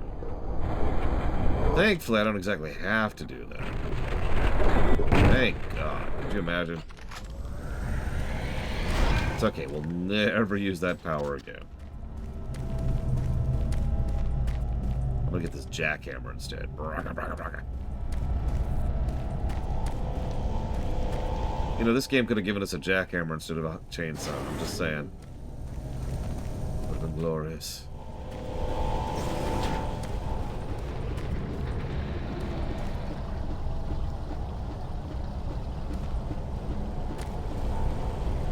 Crowbar? What kind of loser would use a crowbar? Come on.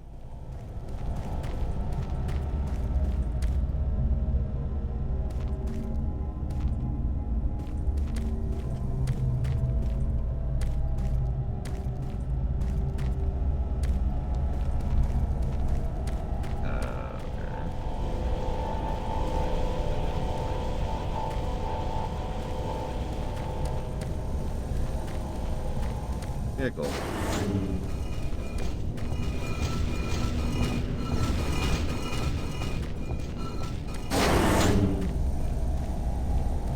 Oh, it would have been glorious, Luke.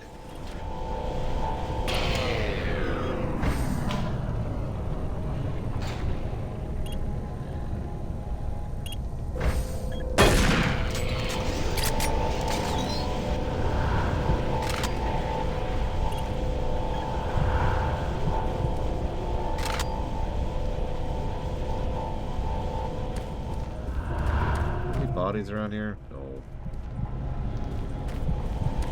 Okay.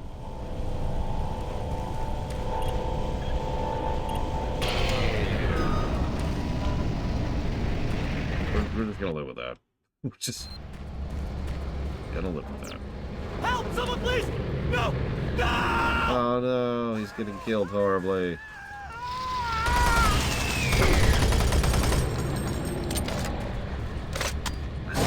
Myself. I'm so close.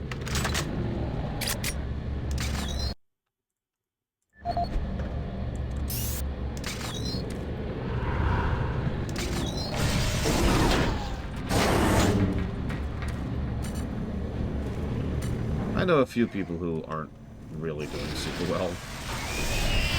Said Hurricane.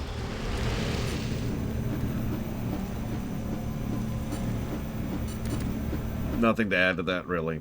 It sucks. It's staying up.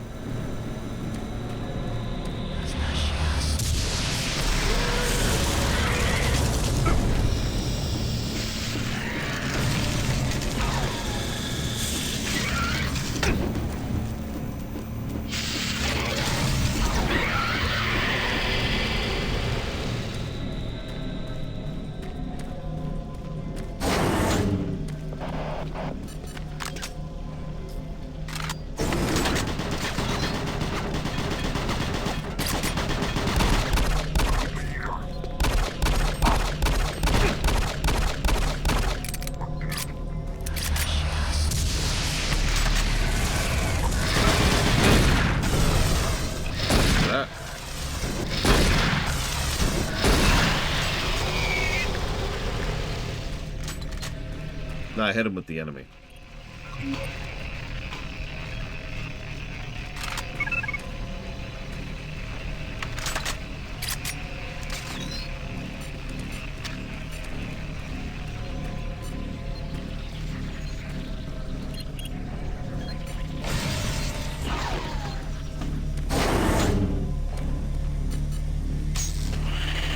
The pistol feels a bit like a pea shooter, which might be my biggest issue with it.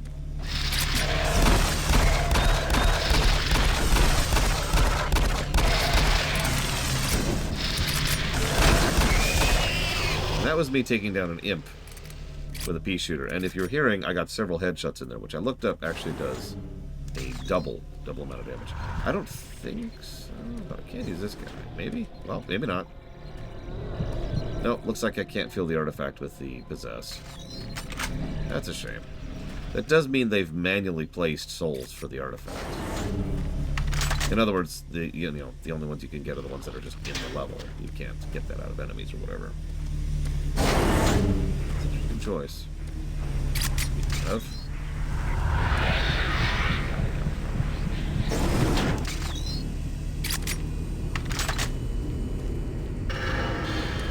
Yeah, exactly. Here's some ammo.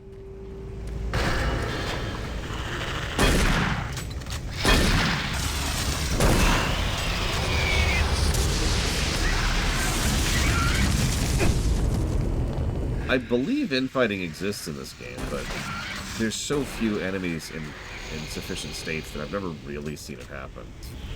Like earlier, that imp hit that possessed, but that's the extent of it that I've seen.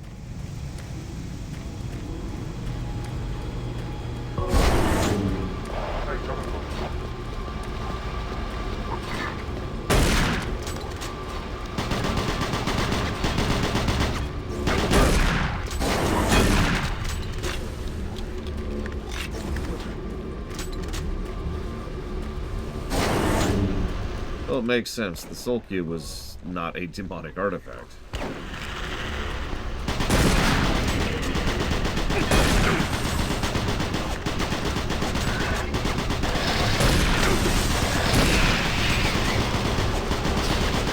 Oh, it's fine, Lunaruth. We're just turning into an old man.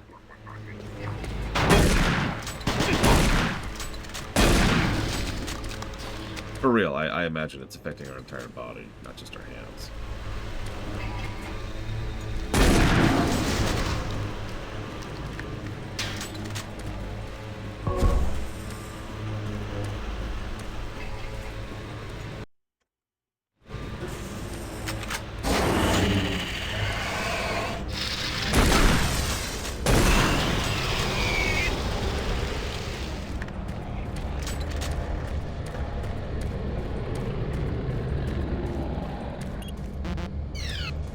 Timescape, actually, but yes, Reggie.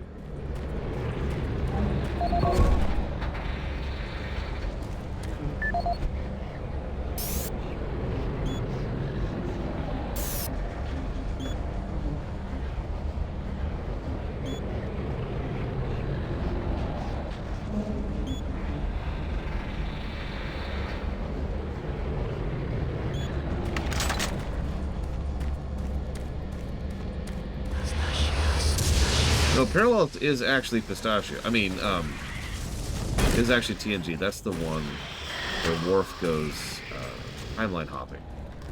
It was the episode that added the Type 3 time travel concept to Star Trek.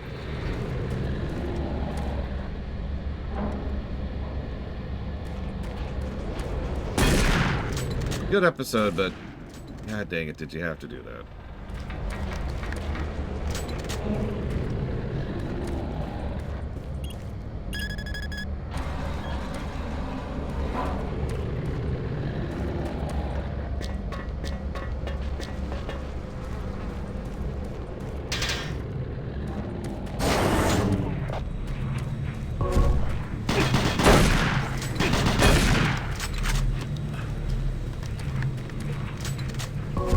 It also gave us Bearded Riker. You mean from season 3? No, I mean Bearded Riker.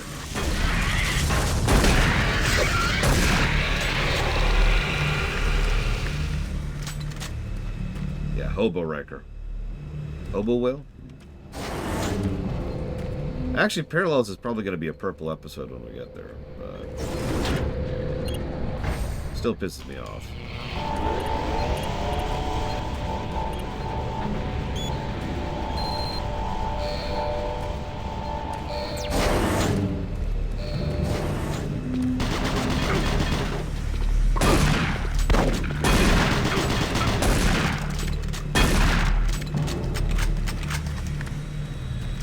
Actually, the problem is several Star Trek Time episodes are considered some of the best Trek episodes of all time. No pun intended. That is the problem, though, is because several people, Rick Berman, excuse me, walk away with this impression that Trek is at its best when it's doing time travel, and therefore encourage time travel episodes as often as possible.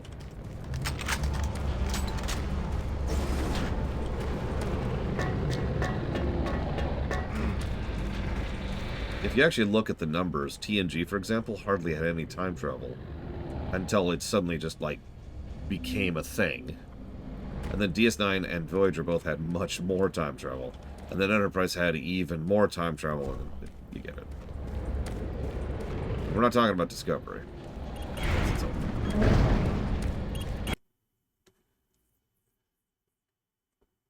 Level 3, 87. See you around, Easy Texan.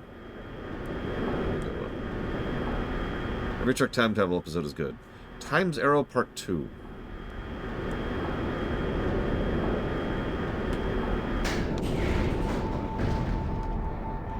Marine, come in. Come in, Marine. Good. Dr. Cloud just contacted me, and he may be able to help. He has the recently discovered tablet ready for translation. It's missing an important section known as the primitive. It's a type of cipher key. We found the primitive years ago, but didn't understand how to use it until now. We must get the primitive from artifact storage and take it to Dr. Cloud in the Erebus labs. The tablet may be the key to understanding some of this. We're out.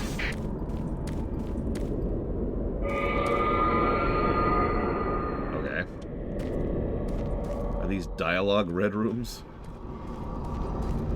Also, TOS stumbled a lot when it came to time travel, but let's not go down that rabbit hole. Everyone remembers City on the Edge of Forever.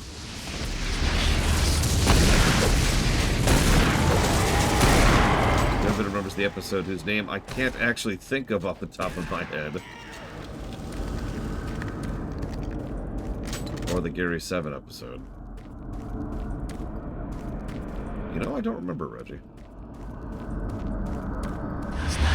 What are these stupid eggs? And pistachios.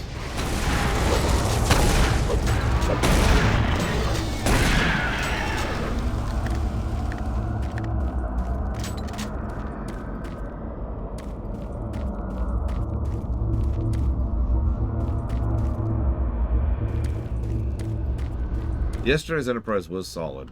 More so than I thought it would be.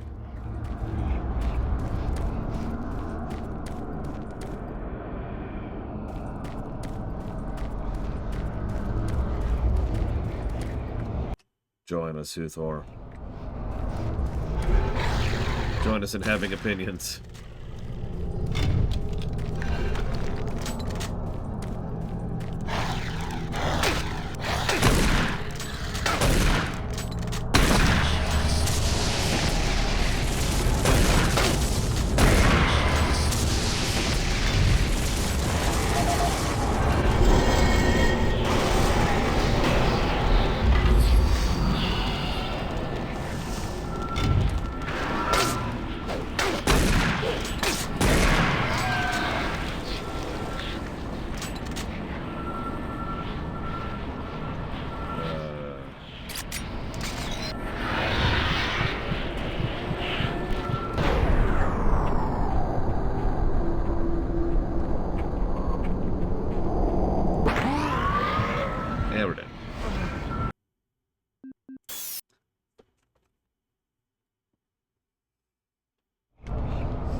Probably. yeah, these aren't really appreciably different.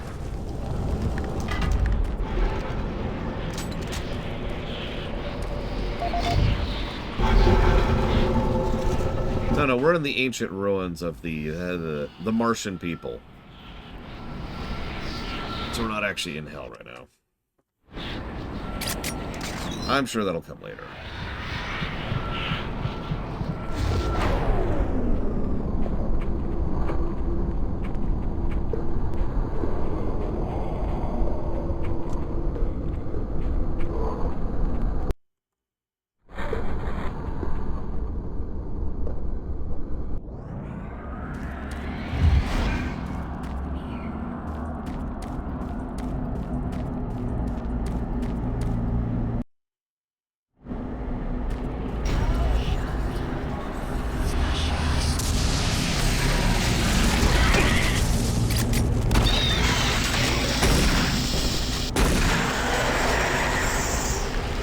Here's a question. Do I have to have the artifact out to eat a person?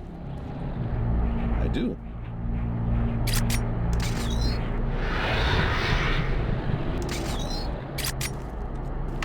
Interesting.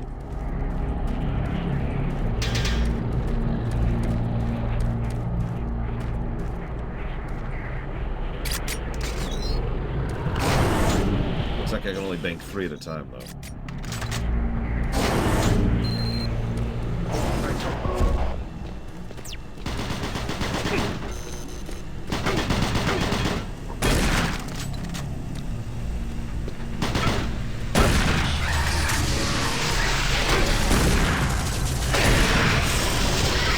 I mean, we're using a demonic artifact to burn human souls to alter reality around us. I think the souls are aware of that to some extent or another.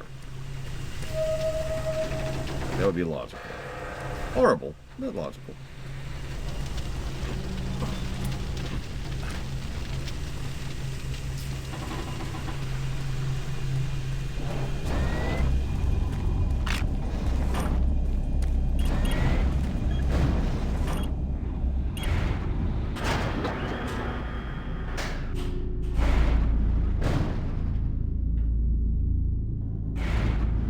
It could be fuel.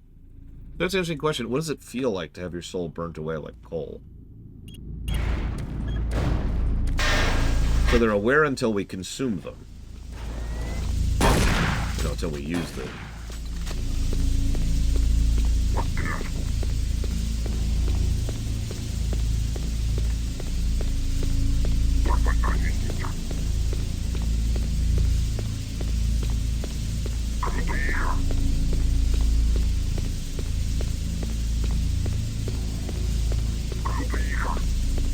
He's really... Oh, he did it! He did it! Oh, I'm so proud of you, buddy.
Who's there? No! Get away! Stay back! Get it! Don't get too close. I'm not okay. Keep away.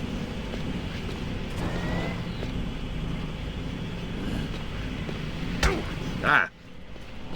I guess he has now turned. That was abrupt. Yeah, I wonder what the spread is on the enemy shotgun.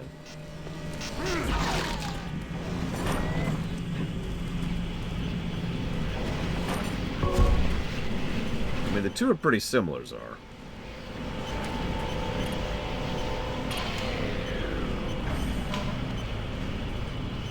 Oh, no. Not a chance in hell. Doom Marine is just not on the level of Doom Guy. You listen to us, we're not playing as Doom Marine, by the way. We're playing some other dude. So, Doom Marine 2, I guess?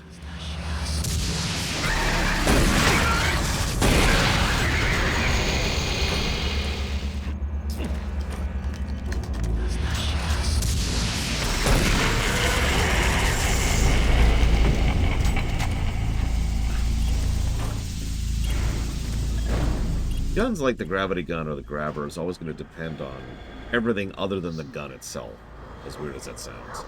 What you can grab, how it interacts with the people around it, where you put them in relevance to, you know, something like Ravenholm, right? Ravenholm is a perfect example of how to use the gravity gun properly because it's an area filled with those saw blades, right?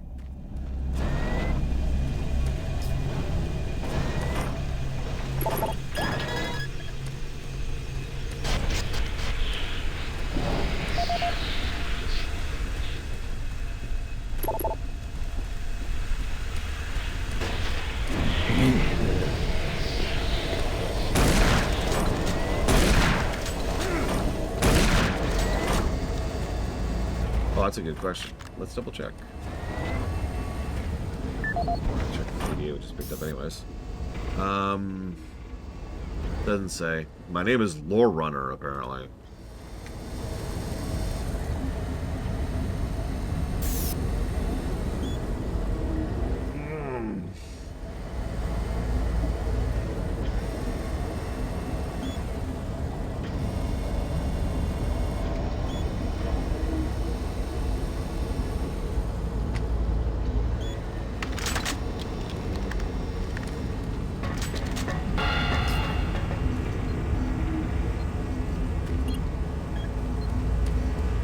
I mean, realistically, Doom Guy would have no reason to fight Samus, and consequently, vice versa.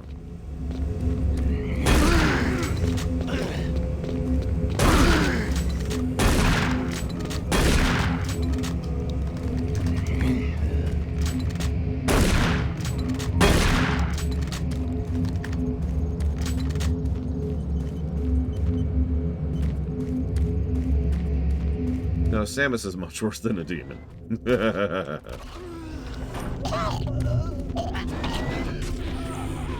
Super Turbo Turkey Puncher 3.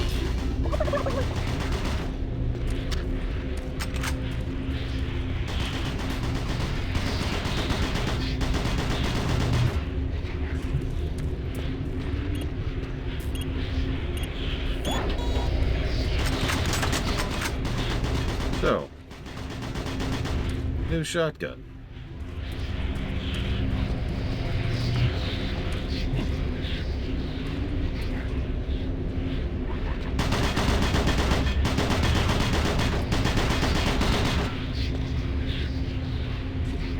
Well, space pirates have better tech. Keep on trying, guy. You'll hit me someday.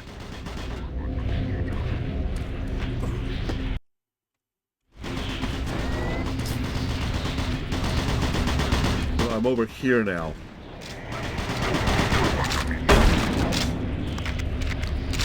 That's actually a slower reload than Doom 2. Wow.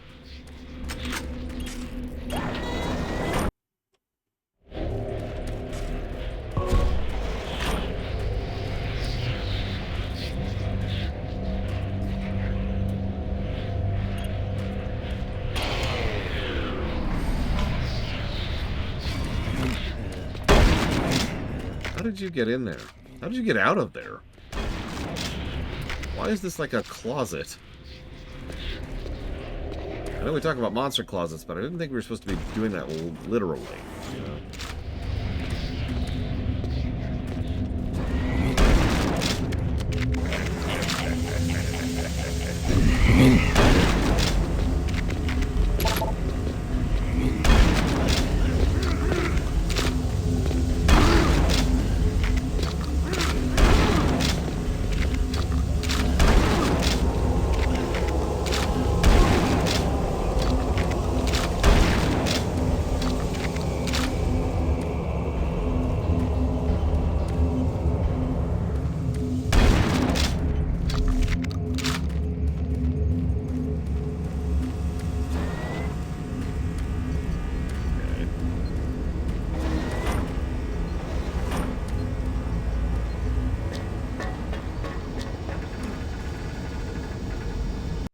monster closet. Oh my god.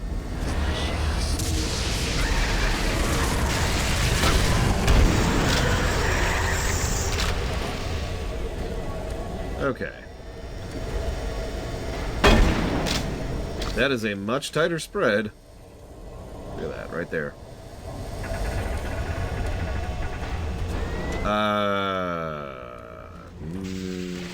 No. The BFG edition specifically is probably a worse version of Doom 3, like top to bottom. The big difference is it comes with the expansions and, of course, is playable on a modern system. Which is kind of important.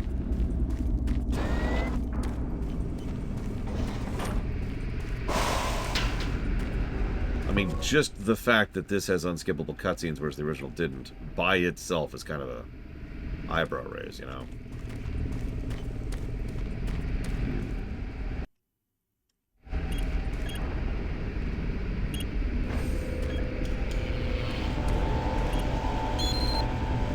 That required 2. I was right.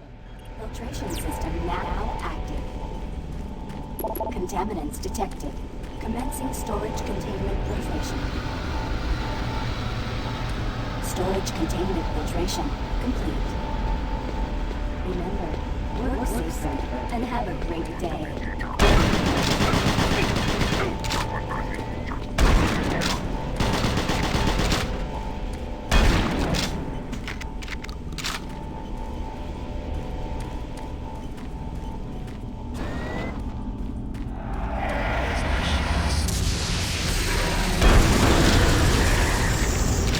I don't remember the list off our Twitch account. I'd have to go look it up. The unskippable cutscenes thing is the big thing, of course.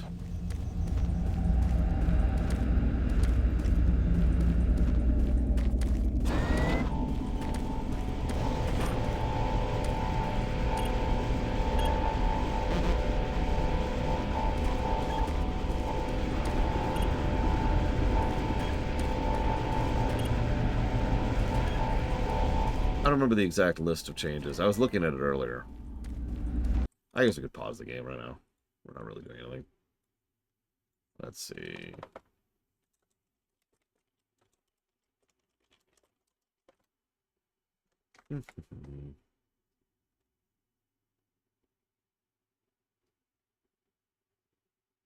So the flashlight is shouldered. There's less enemies that spawn, so that's actually a good thing.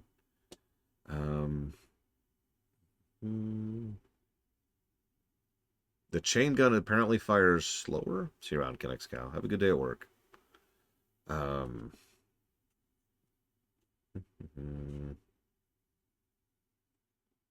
Apparently there's some different sound effects. There's the ammo thing, which we mentioned earlier.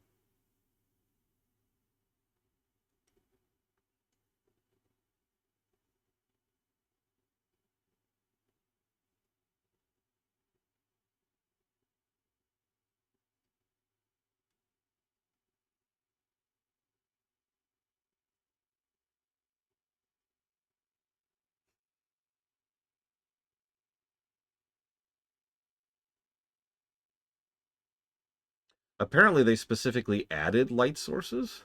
That's interesting.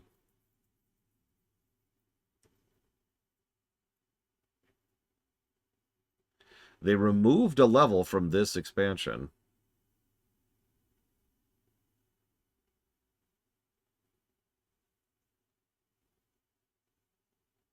There's a list for that, Uthor?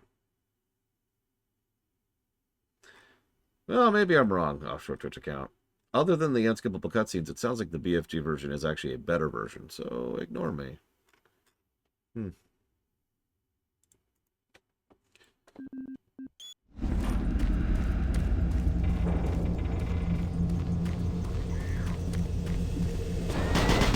was mostly going off of what other people said, to be quite honest with you, because obviously I never reviewed the original.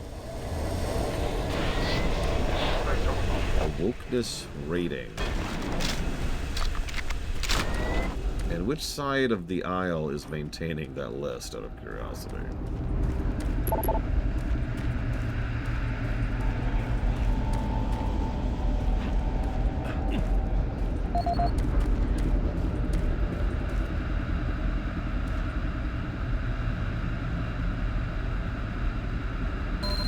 There we go.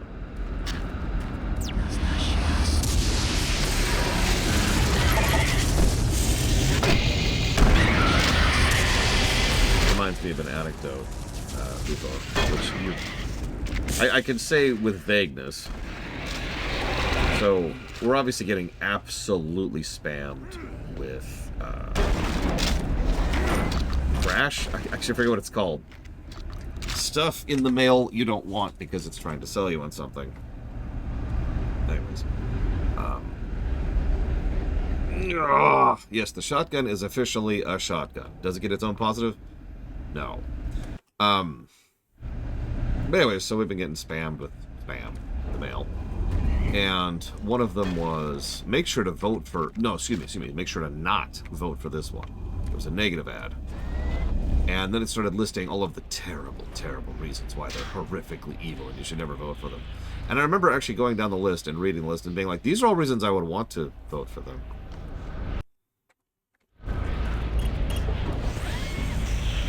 Like, to use a parallel, whatever you do, do not scratch that kitten. It will purr comfortingly and rub up against your hand. Can you believe this kitten might actually meow in a cute fashion if you were to scritch it? Whatever you do, do not scritch this kitten. That was the pretty much equivalent of what this ad was.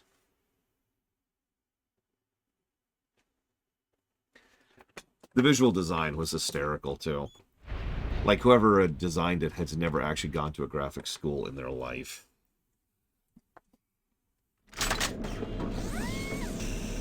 You know the type, right? Lots of variances in font color and font size and the font itself. I'm up here. The power's been knocked out down there. The surge overloaded the generators. You're going to need to find 2 power cells to get that lift working. From up here, we can make our way to the surface. Hurry! That's right. If you're conservative, don't play Mass Effect. Not for any real reason. Just don't do it.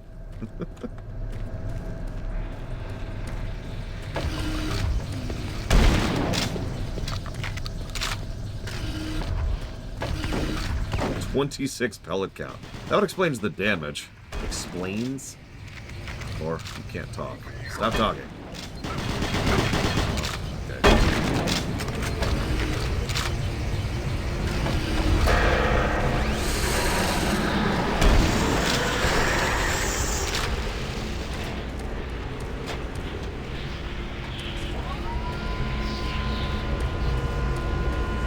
Yeah, I noticed we've actually been moving through my ammo. Vaguely impressive. Considering how much frickin' shotgun ammo I have.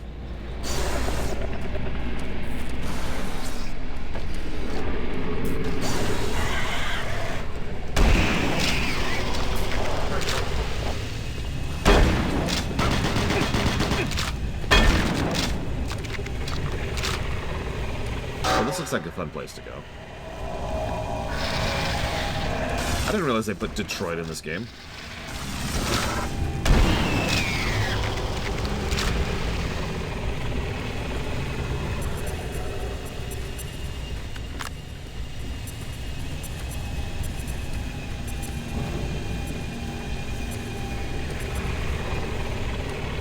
Yeah, no, they kind of spit shotgun shells at us, so I don't really mind staying on this for a minute.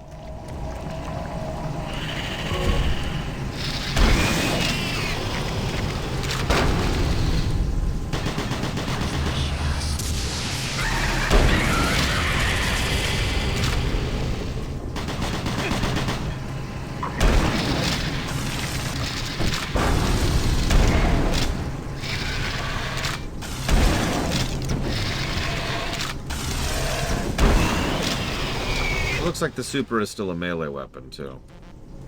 Just like the regular shotgun is. I'll test it a bit more, but yeah.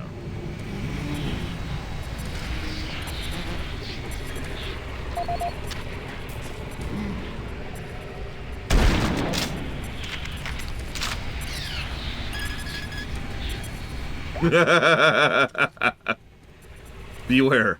Ice cream is delicious and has addictive flavor properties built into it.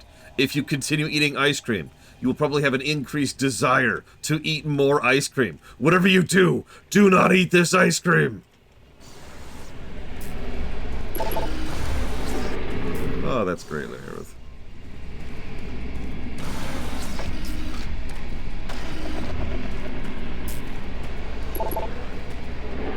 Actually, real complaint for a second. I discovered something recently. Because I was like, you know what? I want to have a regular supply of ice cream on. So I went to the grocery store.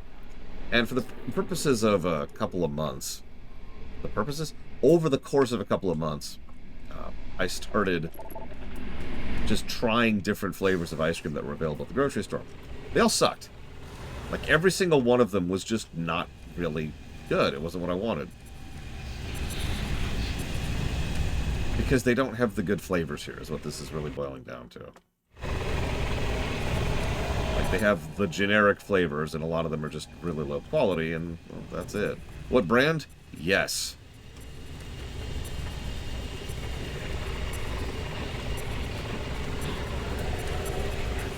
We actually do have an ice cream maker, so yes, would be the answer to that question.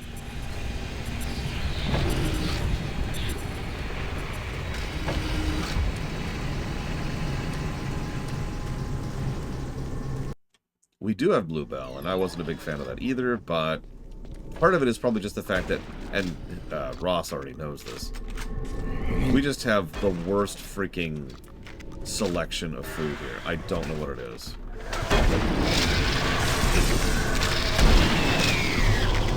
Like, we just get the most generic stuff ever. It's awful.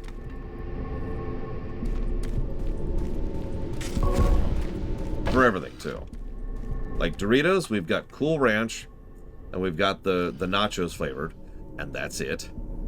For chips, like Lay's chips, we've got the wavies, and then the plains, and then the light sodium. That's it.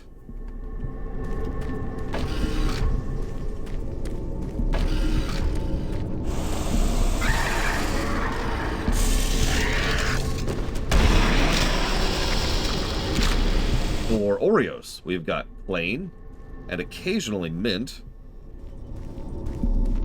That's it.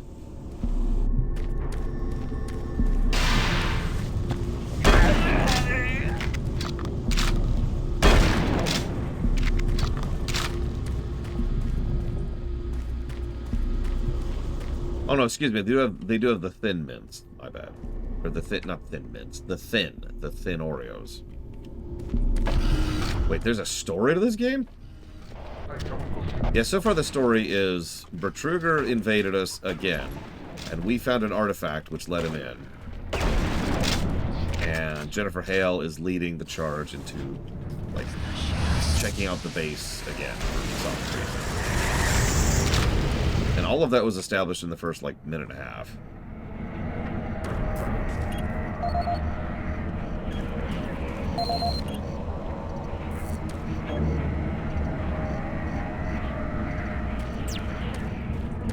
Pistachio.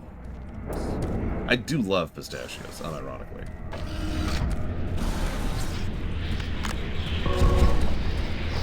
We do have a shotgun for the first time in this game.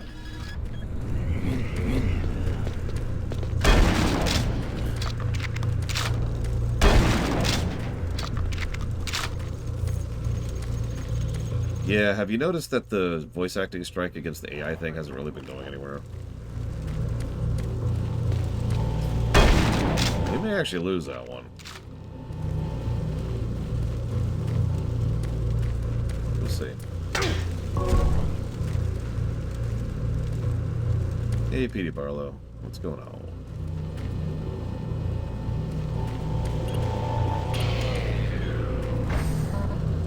Maintenance ladders available for qualified personnel. Yeah, the studios are very content to just sit there. They really, really want to push this AI thing. All of them. All of them really want to push AI. Oh, speaking of which, hang on. I've got to share this. This is funny. What was the name of this? Oh, of course, it's installing update. When it's done installing those updates.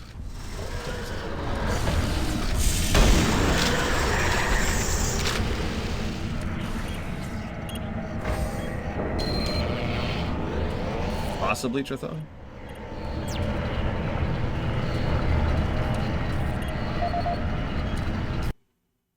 Why is this... Okay.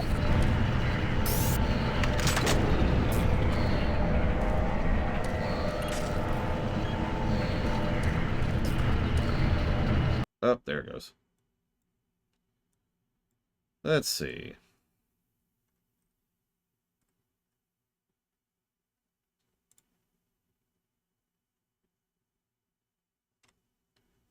One moment, please. What are the longshoremen striking for?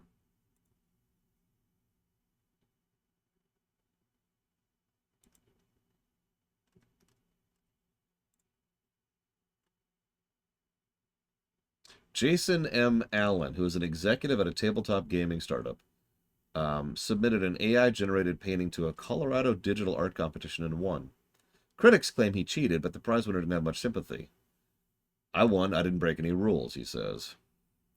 Now, he is upset because his work, which was created using Midjourney, specifically, cannot be copyrighted. He is thus being ripped off.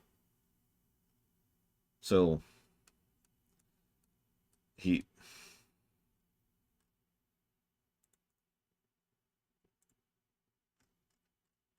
I don't know what else to add to that, really. That speaks for itself. I want you to imagine a really, really small violin here. Oh, I have no idea, Ross. I mean, I do. Yeah, let me talk to Evo, the woman who did the artwork for the rewrites. See what she has to say about that nonsense.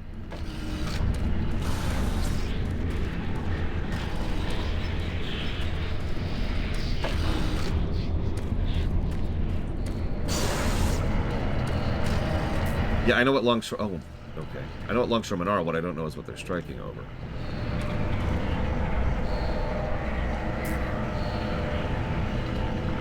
Like, usually there's a reason to strike.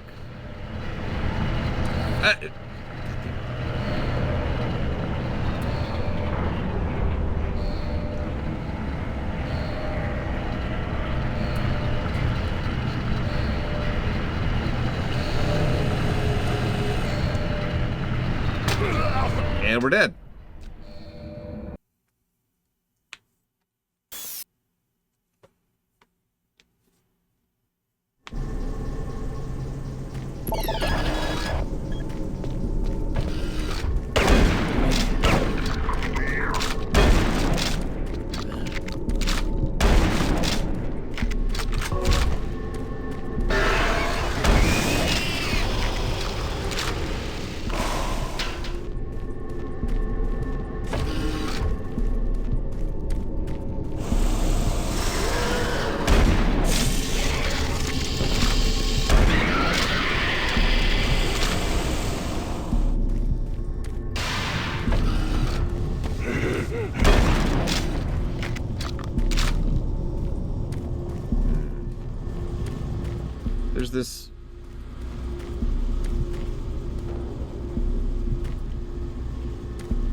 There's this interesting problem when it comes to striking. At least in the States. I have no idea how this works in other countries.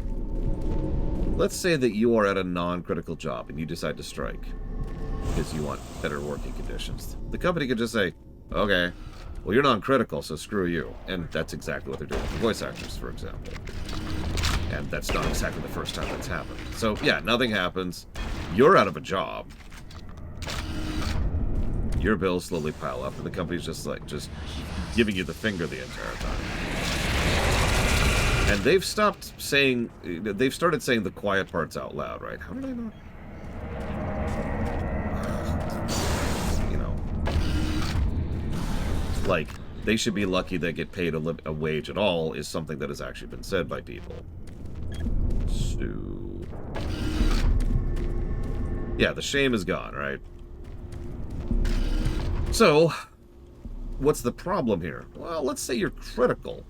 let's say that you're part of an industry that is absolutely mandatory to the function of either, you know, a nation or a state or a government or whatever. Well, congratulations, you also don't get to strike. That guy literally spawned in front of me.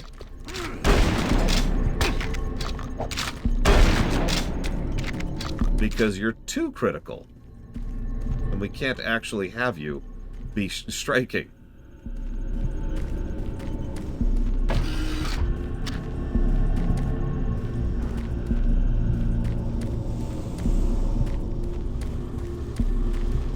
By the way, this is not a hypothetical. This actually happened to the trains earlier this year here in the States.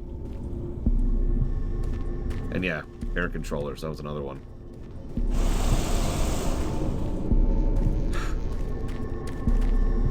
God damn it. I'm lost right now because I've already done this.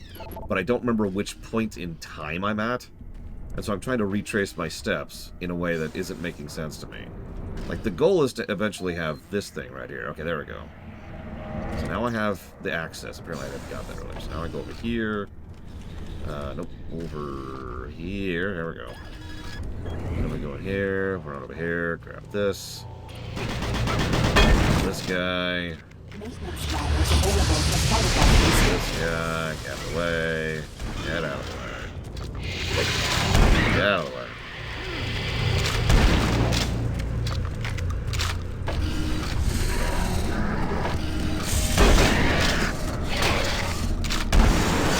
Oh yeah, no, the garbage piles up very, very quickly in New York, for those of you not aware of that particular situation.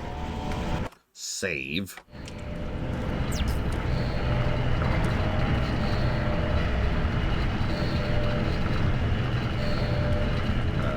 And we're dead. Okay, so.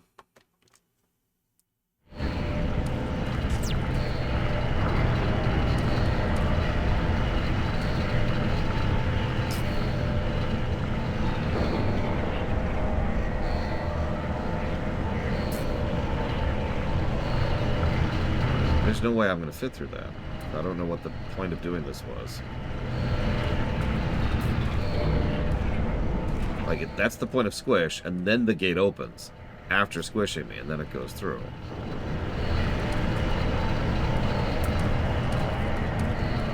I see what you're saying, but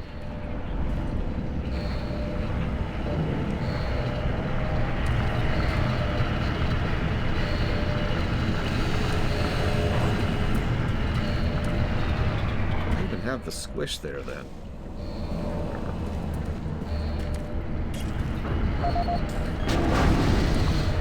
No, we need to be pro-green succumb.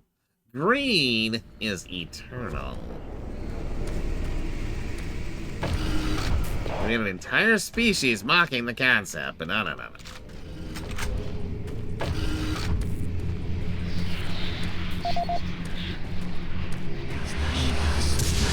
Pistachios. It really is. They're just straight up saying pistachios. I'm sorry. I can't unhear it now. Listen the next time the teleport whispers start. You'll hear it too. Pistachios.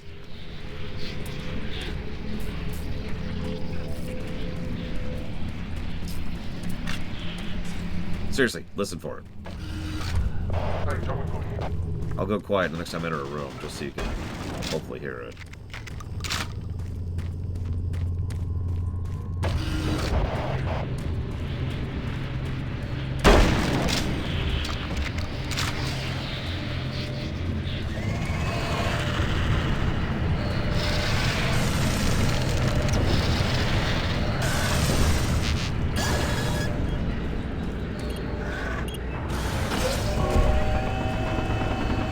I mean, one of Final Fantasy VII's central points is being anti-corporation and anti-greed. FF7 is considered one of the greatest RPGs ever made. It's certainly sold a lot over the years.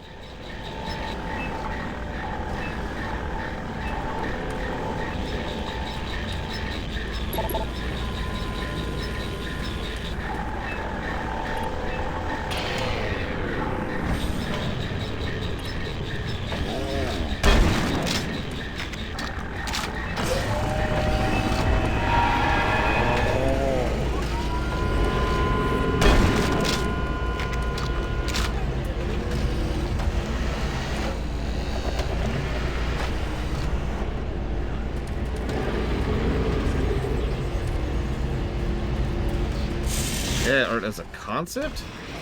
Like in some magical world where greedy assholes weren't being greedy assholes?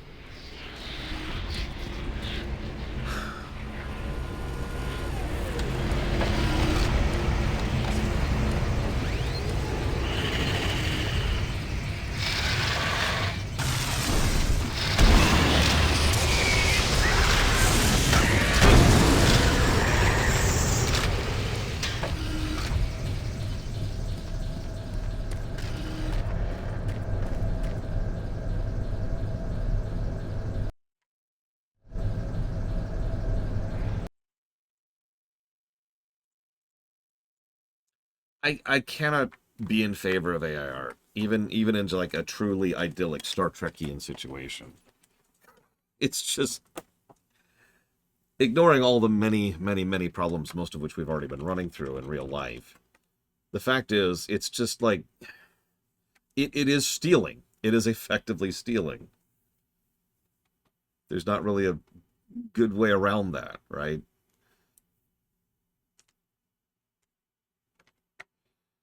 If you have an AI that's capable of doing something other than stealing art, then you have a true AI, something that has sentience and sapience, and we have other problems.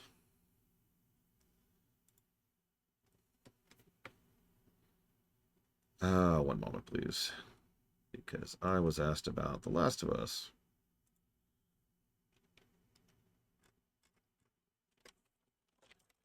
There it is. So it's on the archive page. Whoever asked that, it was Petey Barlow. I figured it was pre-Oblivion line. I was right.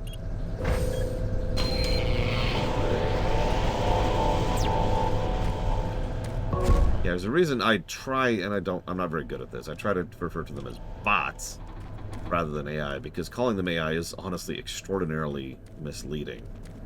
Yeah, it's a marketing thing, and an inaccurate marketing thing at that.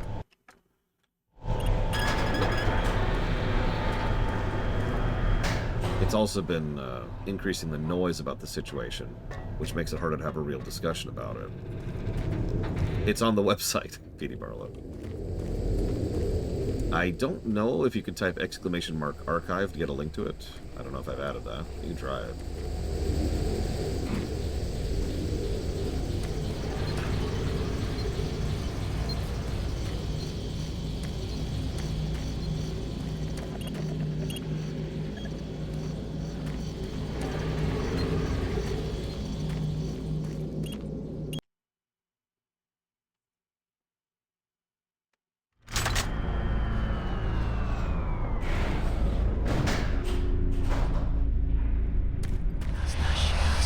Pistachio! Did you hear it? Did you hear it?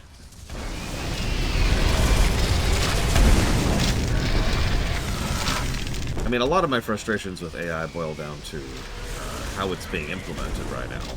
How many of you, recently, say, last couple of months, have been looking for a specific type of image on Google image searches and have had to pour through page after page after page of AI-generated bullcrap, which isn't what you're looking for?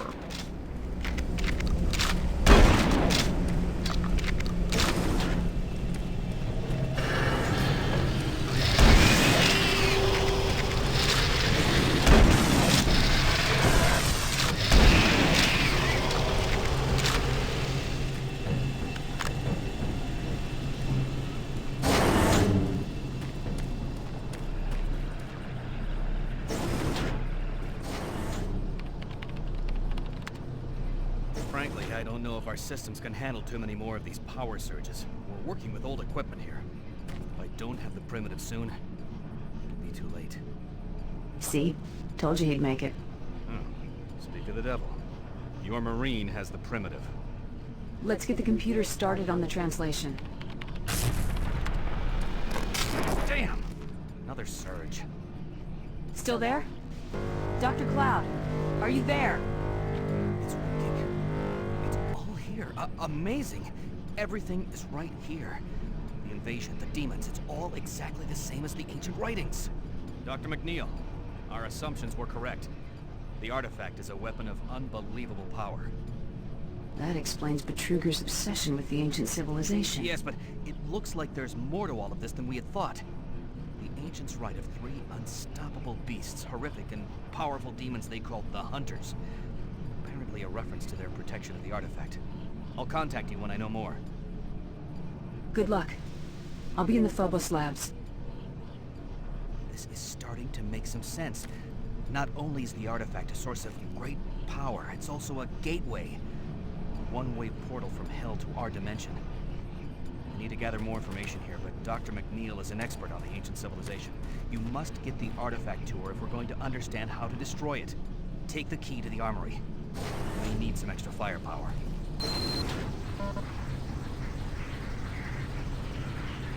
So, in case you missed that, the Hunters are incredible and unstoppable beings of tremendous power. Please remember, we've already killed one.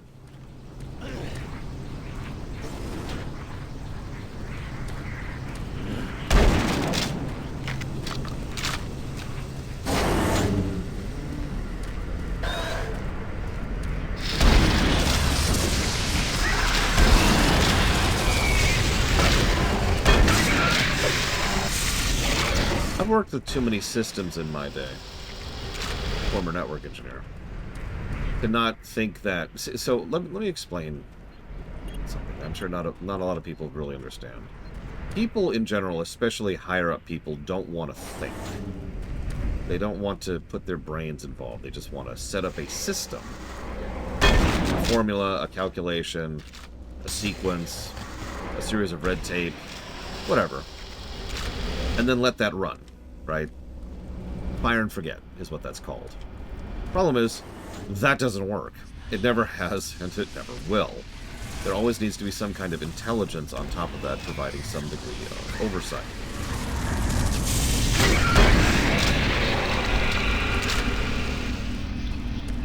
You need someone who's watching the monitors, so to speak. Even if they're not doing something 90% of the time, the other 10% they are critical. Mandatory, one might even say.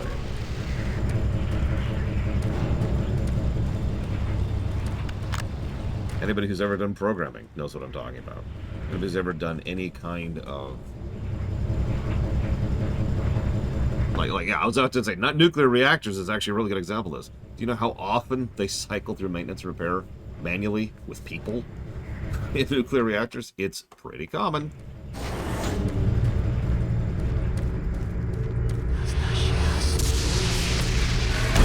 Pistachios.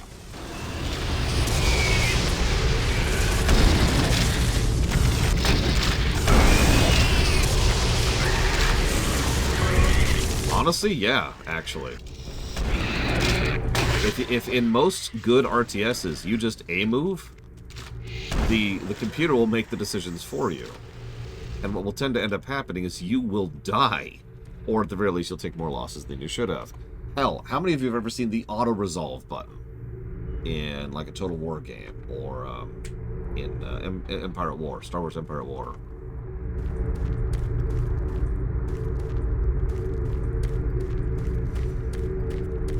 Like, this is a concept that is everywhere.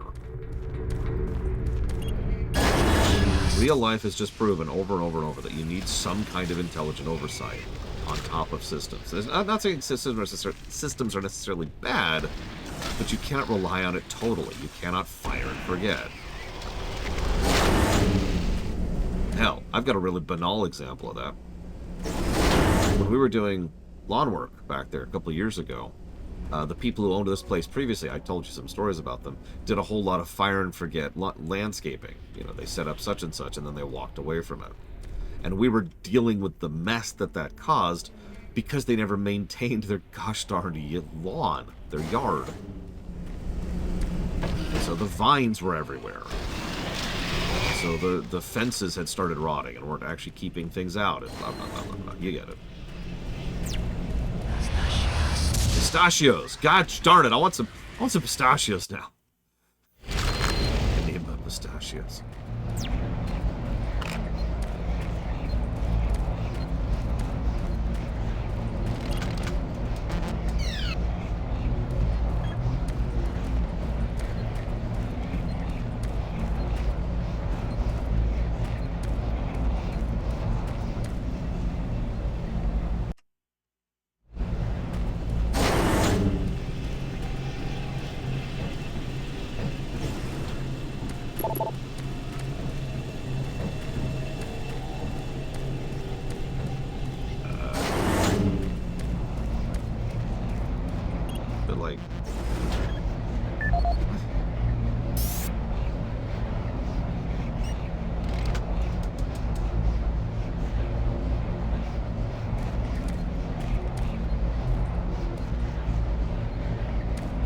I'm clearly not being clear, Czar. The previous owners of this house, the house I currently live in, were the ones who were letting the vines overgrowth. And yes, we did eventually deal with them.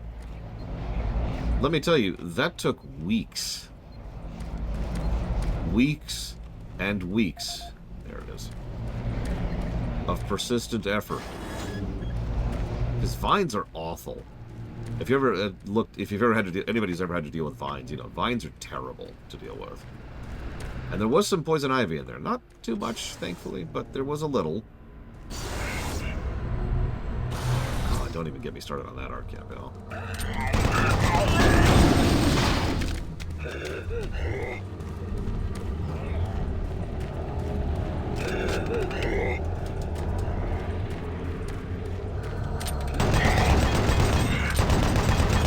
See, that's what I was debating earlier when I was asked my opinion on AI, you know, regardless of implementation. Excuse me. Bots. Machine learning, or whatever you want to call it. That's a lot of toxic sludge.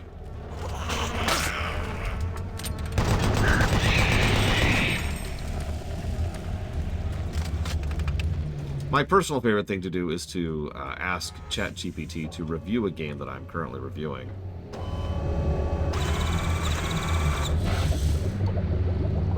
It reminds me of why... it's weirdly comforting, I think is the way I want to phrase that.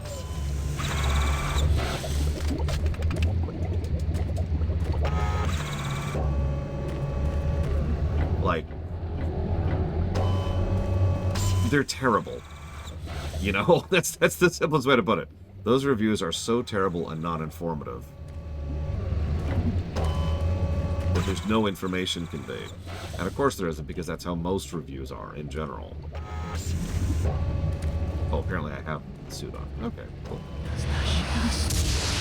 Pistachios! Pistachios! Pistachios. Give me my pistachios.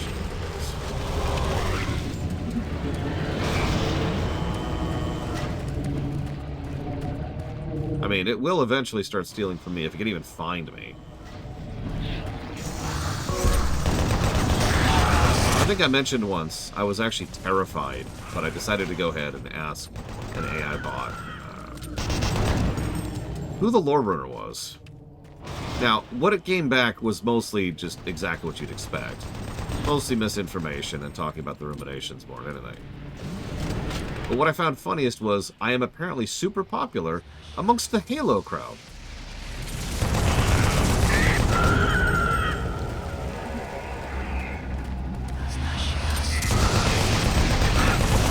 Now,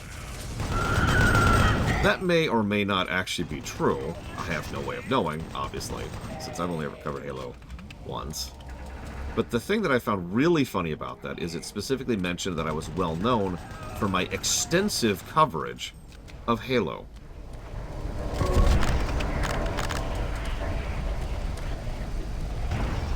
Now,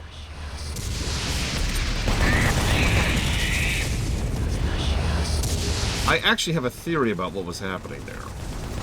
I think that it was looking at my name and confusing it with the name Forerunner, which is something that has happened before. Those of you not aware, the Forerunners are a whole faction in Halo. I've seen people make that mistake, so that's my personal take on what was happening there.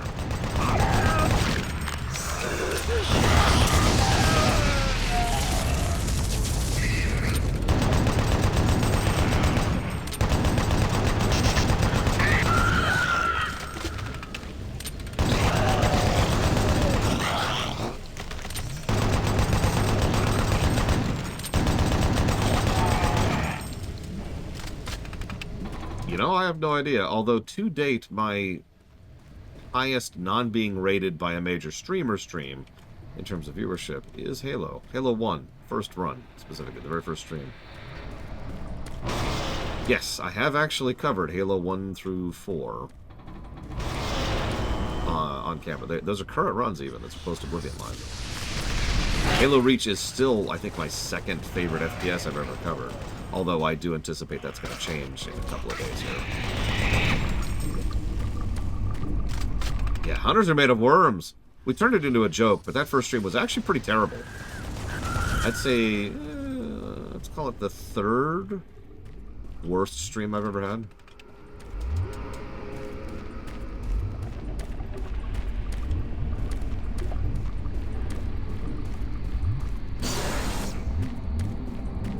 No, I do not act.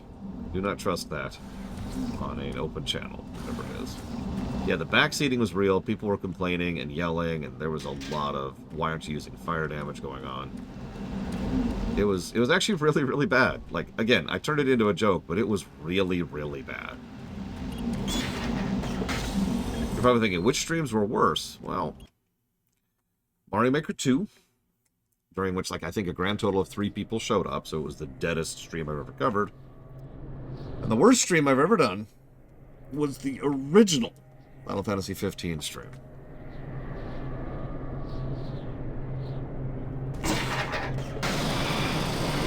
That was awful. That was truly a terrible stream. Top to bottom. The original FF15 stream had a whole lot of people who were arguing that there's nothing wrong with the game and any complaints I had were completely invalid. Had a lot of people who were accusing me of hating on the game unnecessarily and that there's just something wrong with me because the game is a perfect example of gaming forever. And it's one of the only times I've ever actually managed to get into any level of argument with my viewers. Several viewers who are, of course, no longer with us because they quit during that stream. It was pretty bad. It's some of the worst blatant fanboyism and hate-boyism I've ever seen on my channel.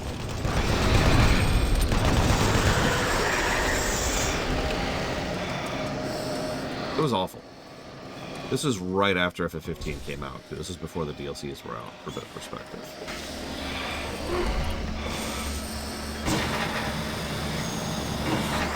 Did that stream taint my opinion of FF15? Yes, it absolutely did. And I am not going to try and deny that.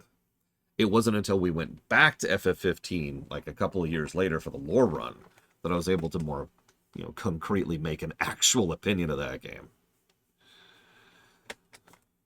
Now, to be quite clear, I still don't think FF15 is a particularly good game. However, there was this black splotch on my memory of that game because of that stream for a long time. Still is, technically. You! Over here! What's up? These things have kept me alive. There are more bots around, but I've sent them into the tunnels. Okay. Cool. Thanks for the intel, I guess. Remember, they're on your side. Stay close to these bots if you want to live. No, don't worry. I've played the vanilla game, dude.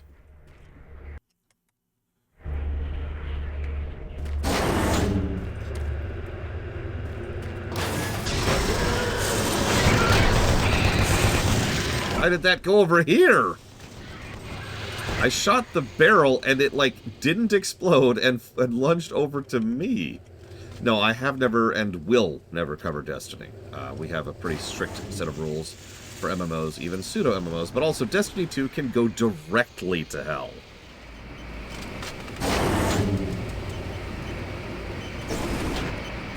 FF16 didn't make that much of a splash. And if I'm being 100% honest, I still don't understand why.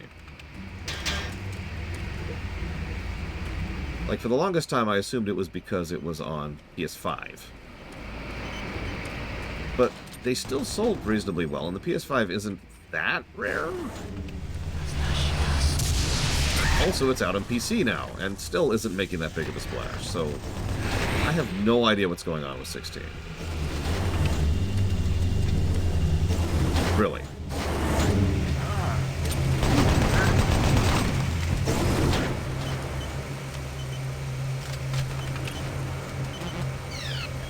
Veto means I have made a personal judgment call for whatever reason to say that I refuse to stream this given game.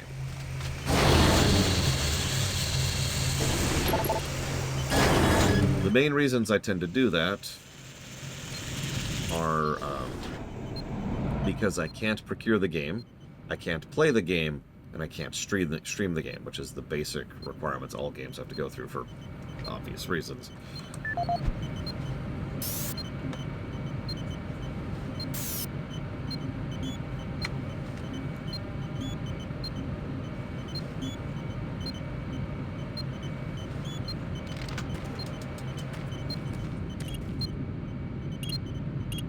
Excuse me.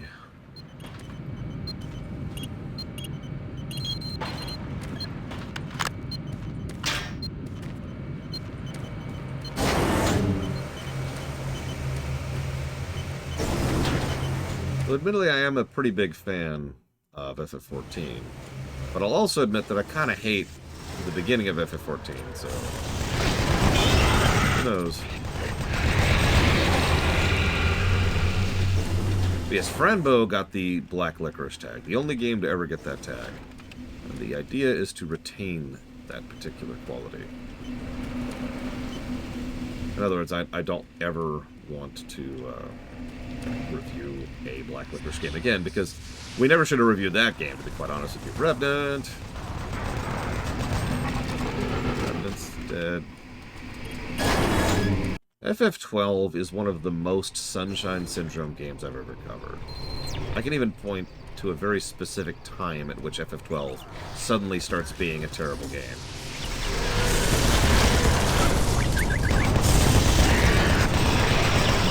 No, we made a ruling a long time ago to not ban controversial games because they're controversial.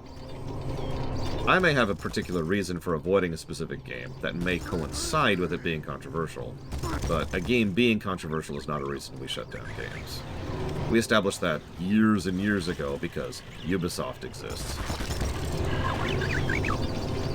I don't remember, and I don't want to act, so please don't ask me to. Go on, little hunter guy.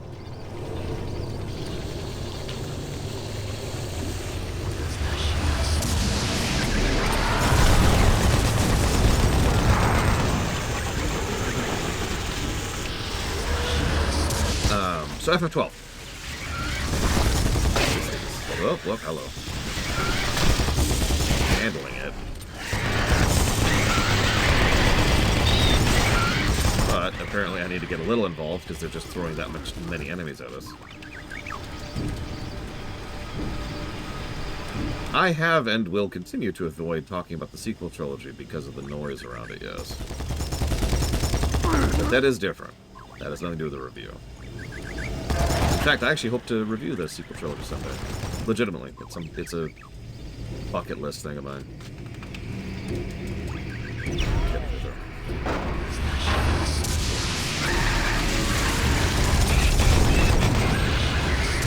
Anyway, sorry. Back to FF12. So, I am one of those extremely rare people who actually enjoys the gameplay of FF12. I've actually talked about it before. It's pre-battle strategy. The idea is most of the thought and effort and gameplay goes into account before the battle actually begins. You set up your gambits, you set up your equipment, you customize your dudes and however you want them to be, and then you're good, right? Then you walk into battle and you let the script run, right?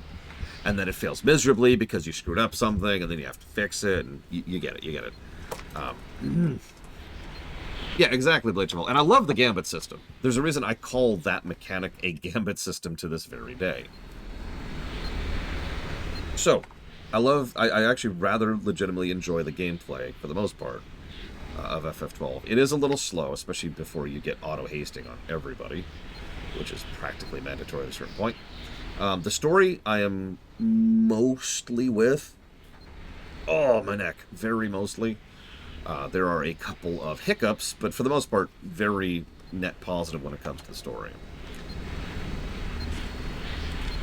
But there's two major issues before we get to the Sunshine Syndrome point. First of all, the optional content in FF12 is insanely grindy.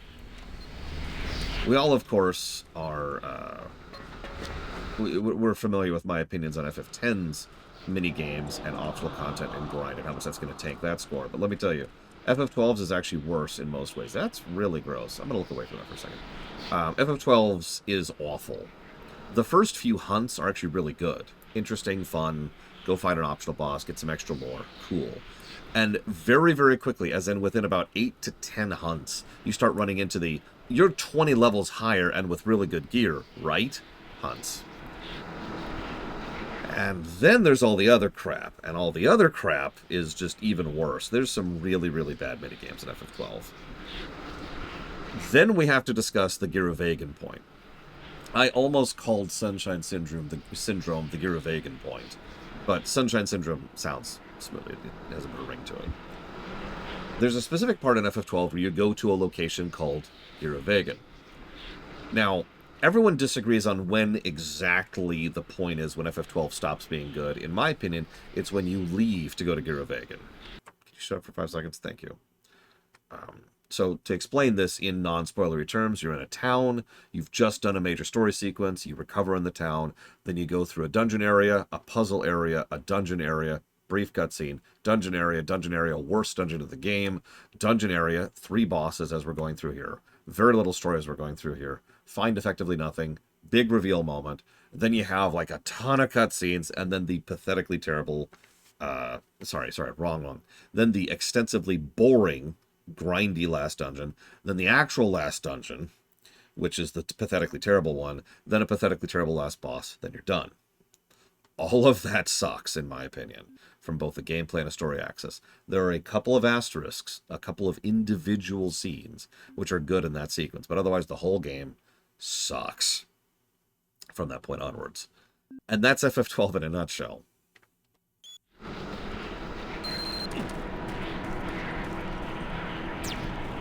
What's funny is now I don't need to kill their corpses because I can tell they're humans because they have souls glowing on them. Yeah, Yzmat is how not to design an optional boss. Do I like FF12? I love FF12. But I would put FF12 pretty much exactly in the same group as FF10. In fact, I have before. Flawed masterpieces. The good is great. The bad is terrible.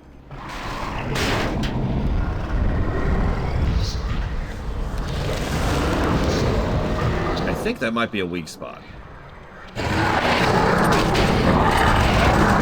Can we not at least have a boss song?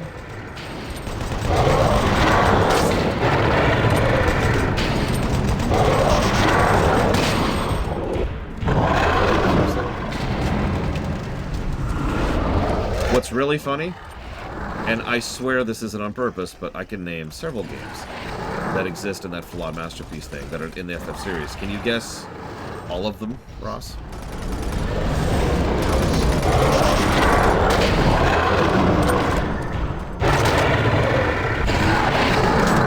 Nope, not FF9.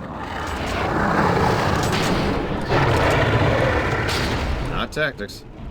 You're gonna laugh when you hear it.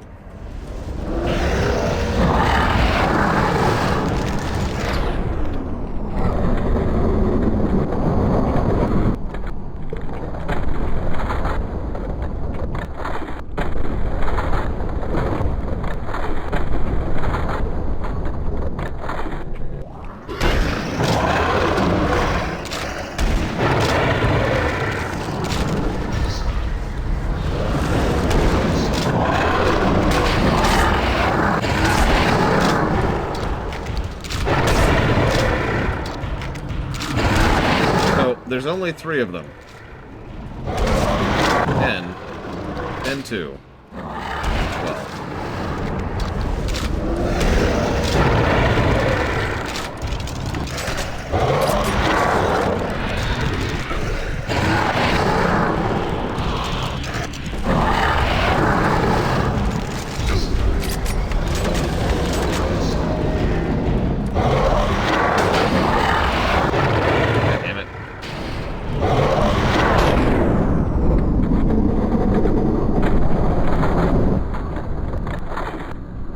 The PS2 era.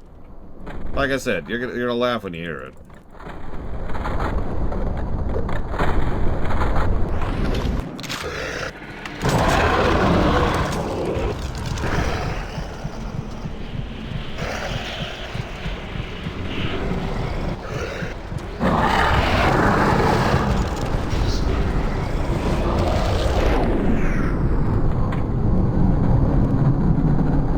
damn gun.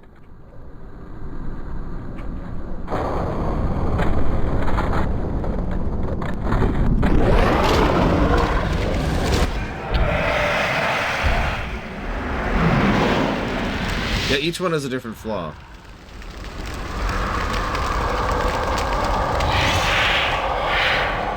Tens is presentation and the optional stuff, but presentation's the big flaw in FF10.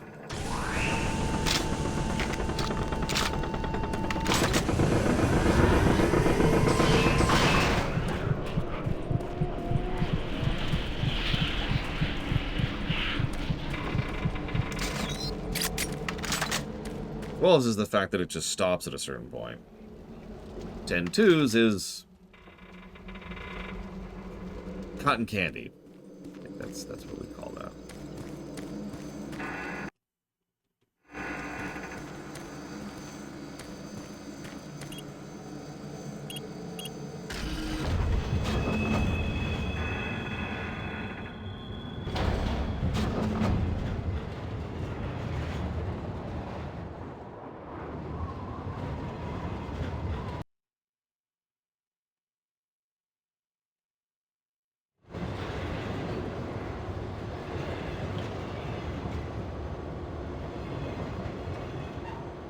Yeah, 10-2's intro is just...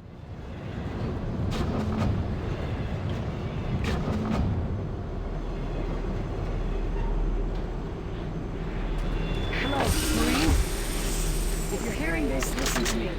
You must get the artifact to Delta Labs by using the Phobos experimental teleporter near your position. I have the information from Dr. Cloud, and the only way to end this is to bring that teleporter online and transfer to Delta. The artifact can be destroyed by taking it over.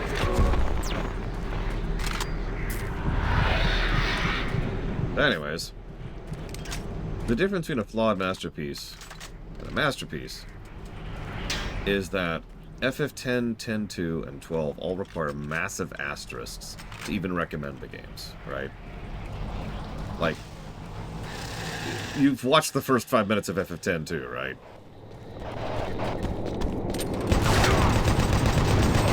Hell, honestly, FF10 has a pretty weak intro too, if we're being completely honest with ourselves. It's almost a solid hour and a half of cutscenes with very, very little gameplay, and like 5 tutorials in a row, most of which tutorialize the same thing.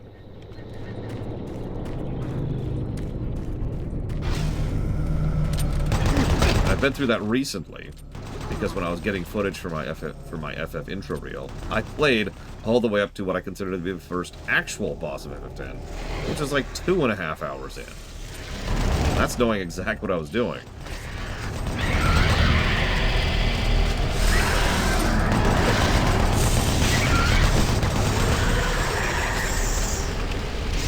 And yeah, I don't want to get into other issues with 10. The point is, big asterisks, right? And again, in FF12, it's like, yeah, play up to this point and then put it down. But yeah, I can just recommend FF6, right? I can just recommend Chrono Trigger. There's no, yeah, but, or, yes, however, make sure to, ... you know.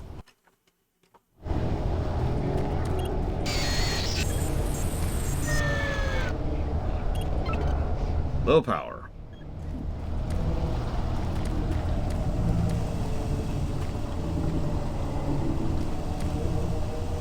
Yeah, sorry, the cube was a Martian artifact. I don't remember if they've actually named the name of the species, but it's used by the Martian people against Hell.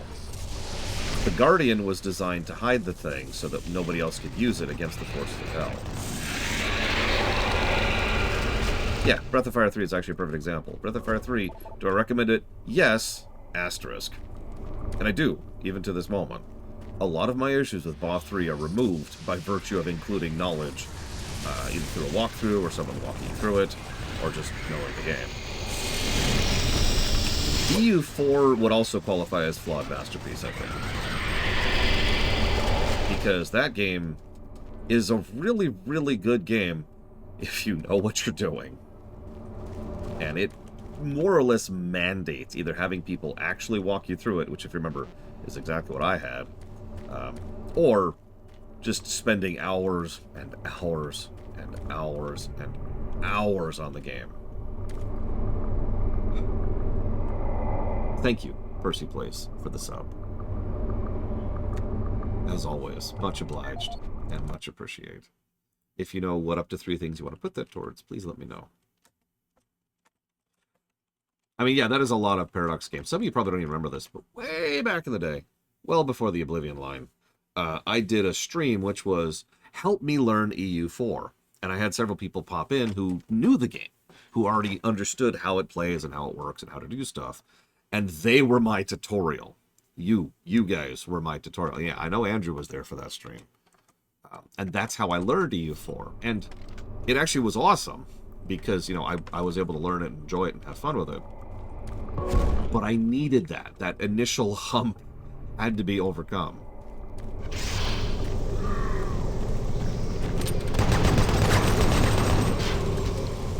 Lufia 2?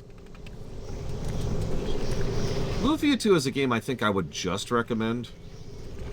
I just don't think it hits as high of a point as games like FF6 or Chrono Trigger, but I don't think it has a substantial down point to require an asterisk, right?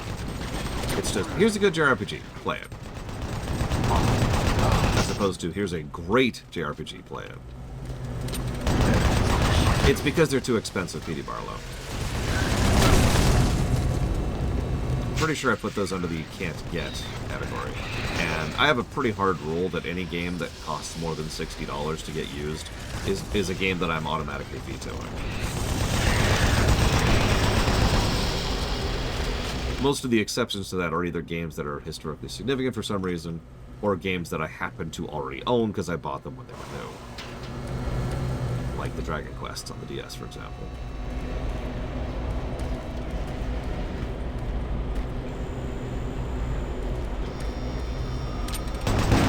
Pokemons. On the DS.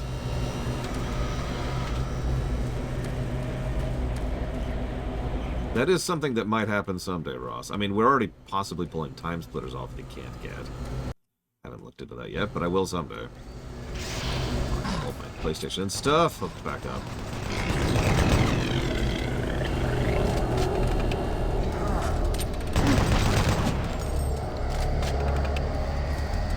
Having to tap reload all the time? I'm a little bit too used to that to quote it. From every other FPS.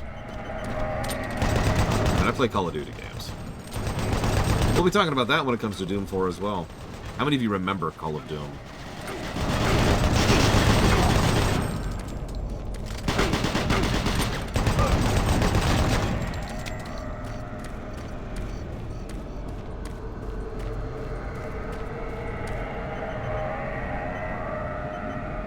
I don't know, would be my honest answer to that act.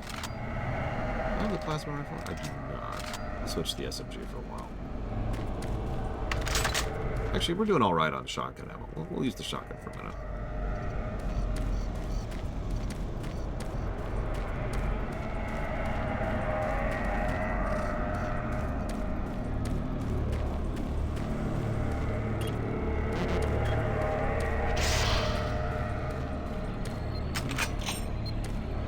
There's the rocket launcher.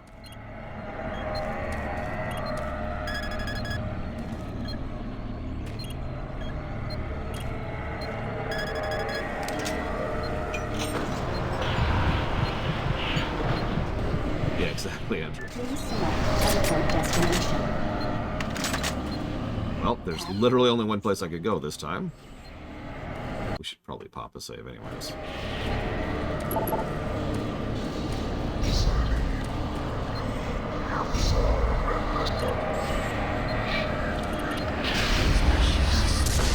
game, I get it. Hell, go, please. Spray that.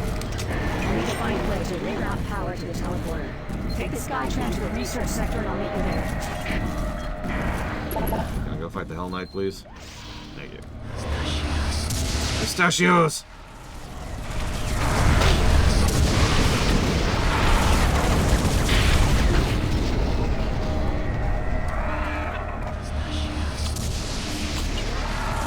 What do they say? I wonder. It can't just be pistachios, right? Like, surely.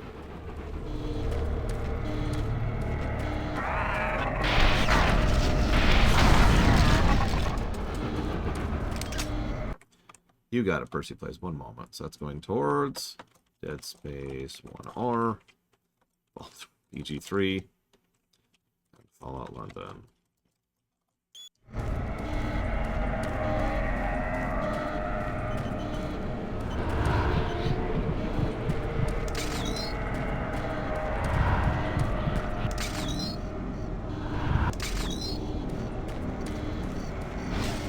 Still haven't figured out how to use the secondary effect we just got from the second hunter. So I need to figure out what's going on there. No chain, that'd be funny. Yeah, imagine if we had actually good clipping interface. Can you imagine Twitch with a good interface? I can imagine such a distant and insane future. Maybe in, like, say, 200 years, when Star Trek is real, we might actually have a Twitch interface that's actually worth a damn. Hey, Twitch, your interface sucks.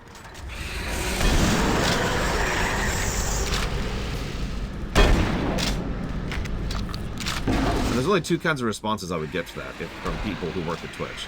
Response number one would be, we know. And response number two would be, we don't care. Depending on who I was talking to.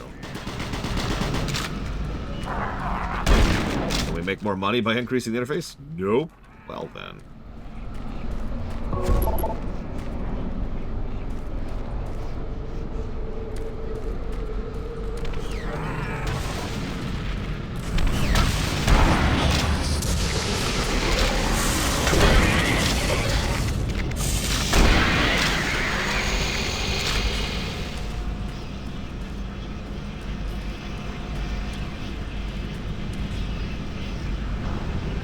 What do you think we'll get first? A functional colony on Mars or a good interface for Twitch? Probably the Mars colony. I hear there's this new Ardent energy. It's really good. It's gonna solve the real world energy crisis.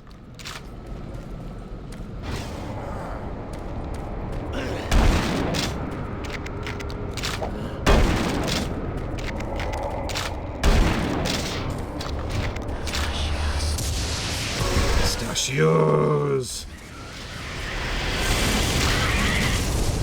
Give me your pistachios.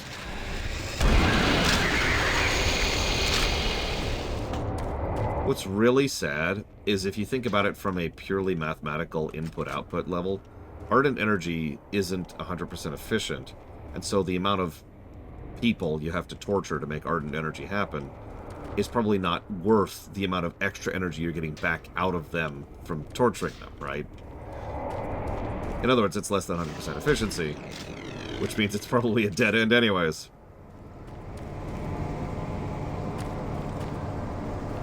But, you know, it's a good stopgap. Torture people for a few millennia. Until we start to run out.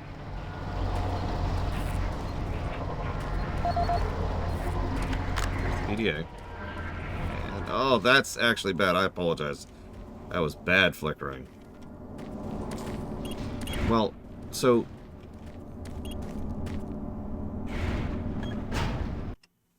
I know, right? We need to have a perpetual... This is just what we were just talking about. They want a system that they can fire and forget.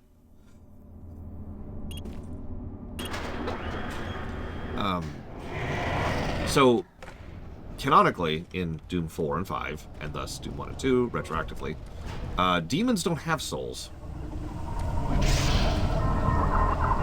Nope. So, you know, no. You can't power Ardent energy off of demons because there's nothing there. Demons have more to do with Kingdom Hearts than they do with energy.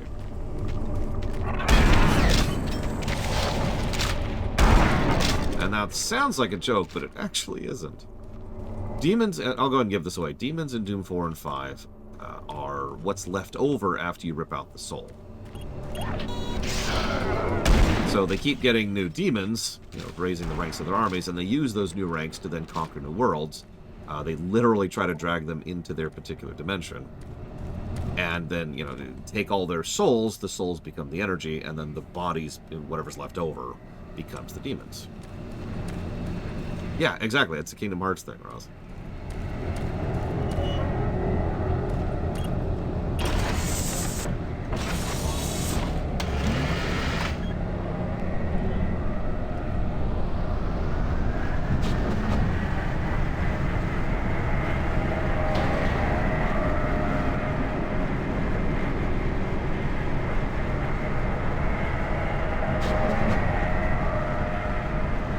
Nobodies and Heartless are very different, yes. What's the conversion rate? Well, that's an interesting question. Let's just say there's a reason that Hell, you know, Jihad, I think is actually the name of the place, is going so far out of its way to constantly be conquering new worlds. No!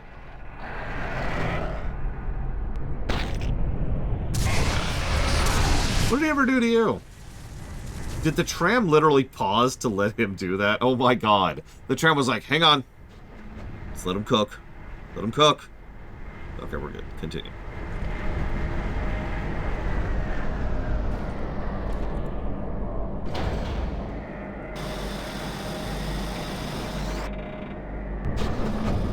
But to answer you, Black Malkin, no, I haven't. I need to do it. I keep thinking I'll do it on some enemy that's worthwhile, and then it's like I actually fought a Hell Knight earlier, and I completely forgot about it.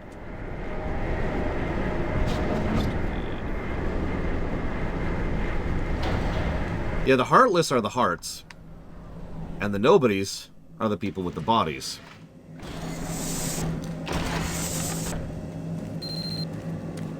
Don't ask me why it's that way.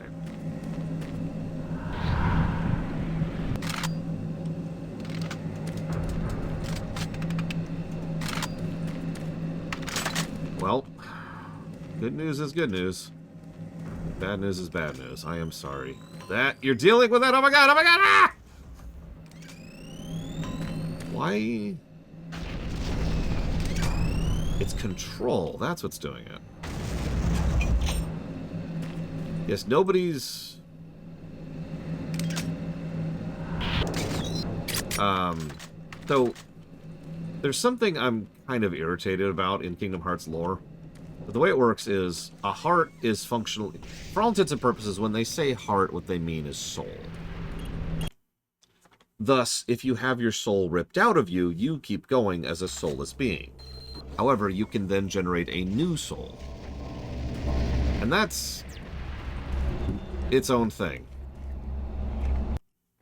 I probably shouldn't be irritated by that, but it means that you can't actually be a person unless you know, have a heart, or a soul in this case. How does it happen? Believe it or not, it's actually very, very similar to Droid Effect. Consistent and repeated interactions with others, generating new memories, generating new experiences. That's what actually slowly develops a new soul.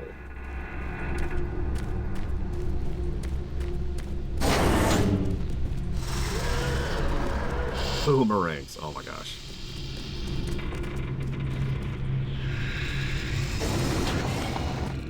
Flashing lights warning, flashing lights warning, flashing lights warning. Flashing lights warning. Okay, there's nothing here.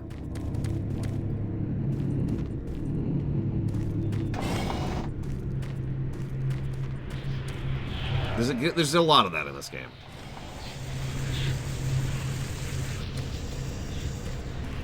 Actually, yeah, Lord Harrowmont. Although it's usually, well... Actually, yes, off the deeper end. Xemnas did actually process that. He even comments on it during Kingdom Hearts 3. Which, from his perspective, is before the end of Kingdom Hearts 2. Don't ask.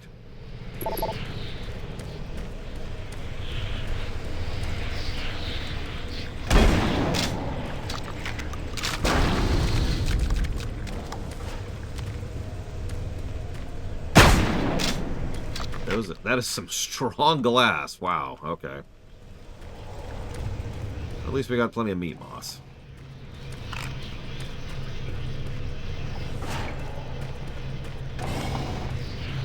I've gone on record, and I stand by this, that there was nothing really wrong with the time travel in Kingdom Hearts until 3.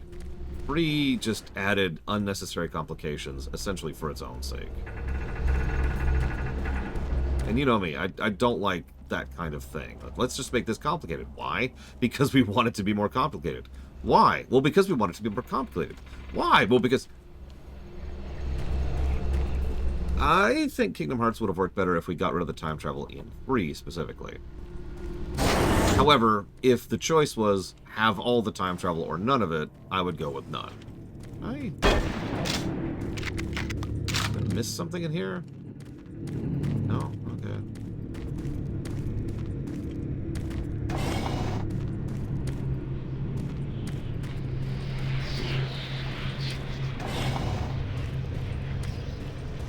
What extremely obvious thing am I missing this time?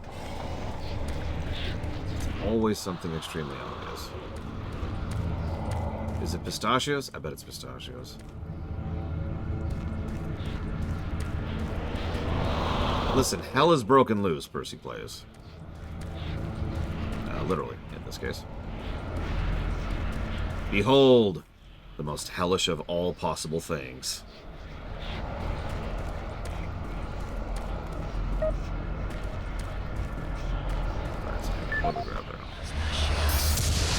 Oh, hang on, I heard pistachios. I heard pistachios.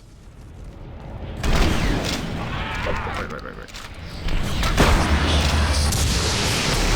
Sure, screw it. Let's just use it. Let's see what happens. Whoa, okay, so I feel faster now. Can I, like, do anything while I'm doing this? What's the second power? What's the second power?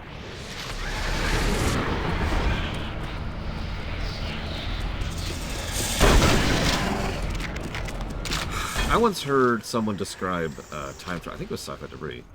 Describe time travel as the perfect magic trick when it comes to narrative. Oh, it's Berserk. Okay, thank you. Everybody wants to do the magic trick, right? Okay. What in God's name is that nonsense?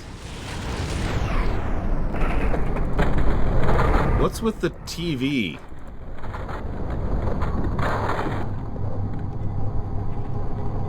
Whatever, it's dead.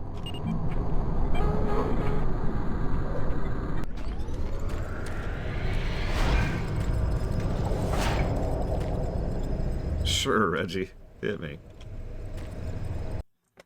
I need to jot down a positive for this stupid artifact. I haven't been using it a lot, but that's mostly because it's just kind of awkward to use, and I don't like it. But still probably qualifies as a positive.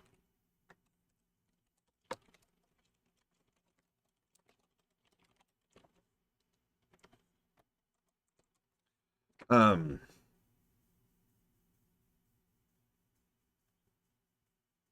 was I saying? I can't actually remember.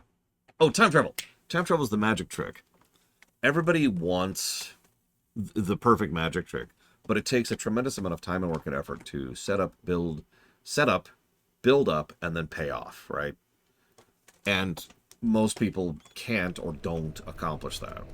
Everybody wants to do it. Viewers like a good time travel story, and writers love doing a good time travel story. But part of... God, it's good to see you. There's so much I need to explain, but we don't have much time. The artifact is a gateway from hell, much like the one that Betruger opened with the teleporters in the Delta Labs. With the artifact, though, as long as it resides in our dimension, there's always the danger of it being awakened, and then another invasion. The Ancients knew it, and now we know it. It must be returned to the source of its evil in order to be destroyed. They couldn't do it, so they locked it away and fought to their death. You can use the Delta teleporter to return the artifact to hell for good. I know this sounds crazy, but it's the only way. The important thing right now is getting the Phobos teleporter online. There are 4 core systems that must be shut down before I can reroute the power to the teleporter. Take this. You'll need it to get to the pumping station. Now go. Well, there's our goal. Take artifact to hell. Also, someone asked how she survived. She had a sentry. Now, for those of you who haven't been here this whole time, those sentries are legit.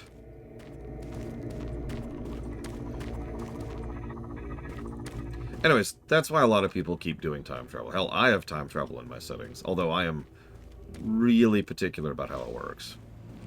In fact, I think, for example, in the entirety of the Final Fantasy rewrite, we're only really going to be touching on time travel twice.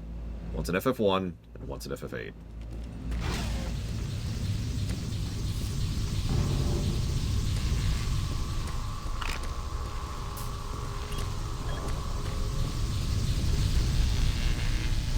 Just checking.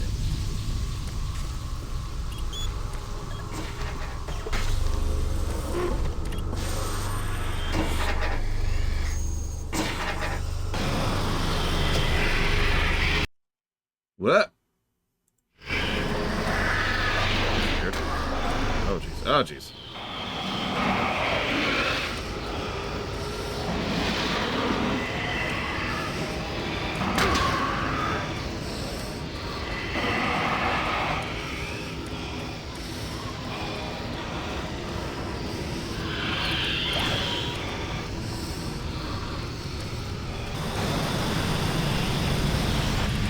Disengaged.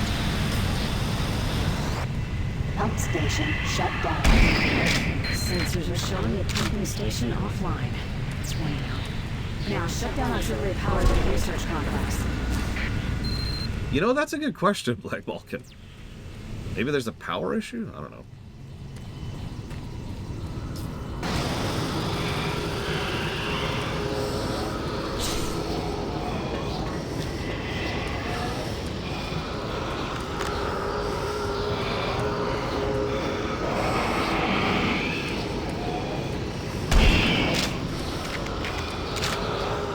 I come up here? What was the benefit of this? The answer so far appears to be nothing. So let's go back inside, get some air back. Air, please. Air, please. Air, please. Thank you.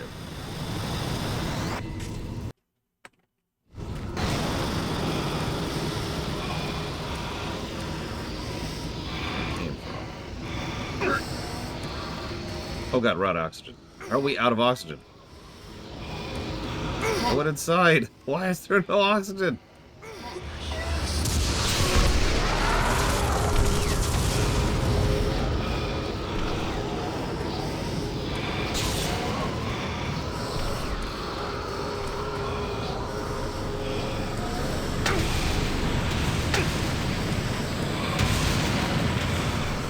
Can I help you?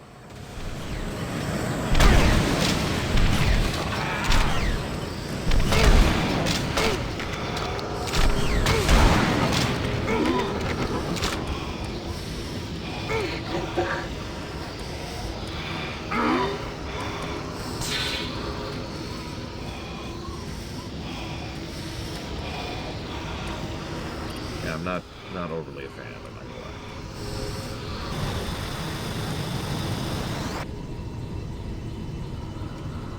lie. And we wait an arbitrary amount of time because we don't see what our actual oxygen level's at. Just wait here. Just keep waiting, just keep waiting.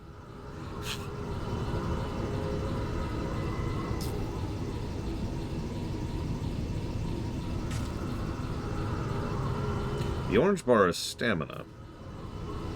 Now, it's possible you're absolutely right, Reggie, and that stamina is being used to track, like, oxygen for some reason. So it is within the realm of feasibility. Yep, no, okay. It's just a time thing. Whatever.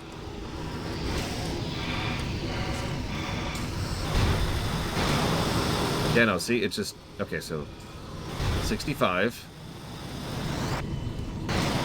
Now it's at 75. It's just revealing invisibly. We just have to wait an arbitrary amount of time because we don't know what our oxygen level's at. Whatever. It's lunchtime. I'm gonna go grab lunch.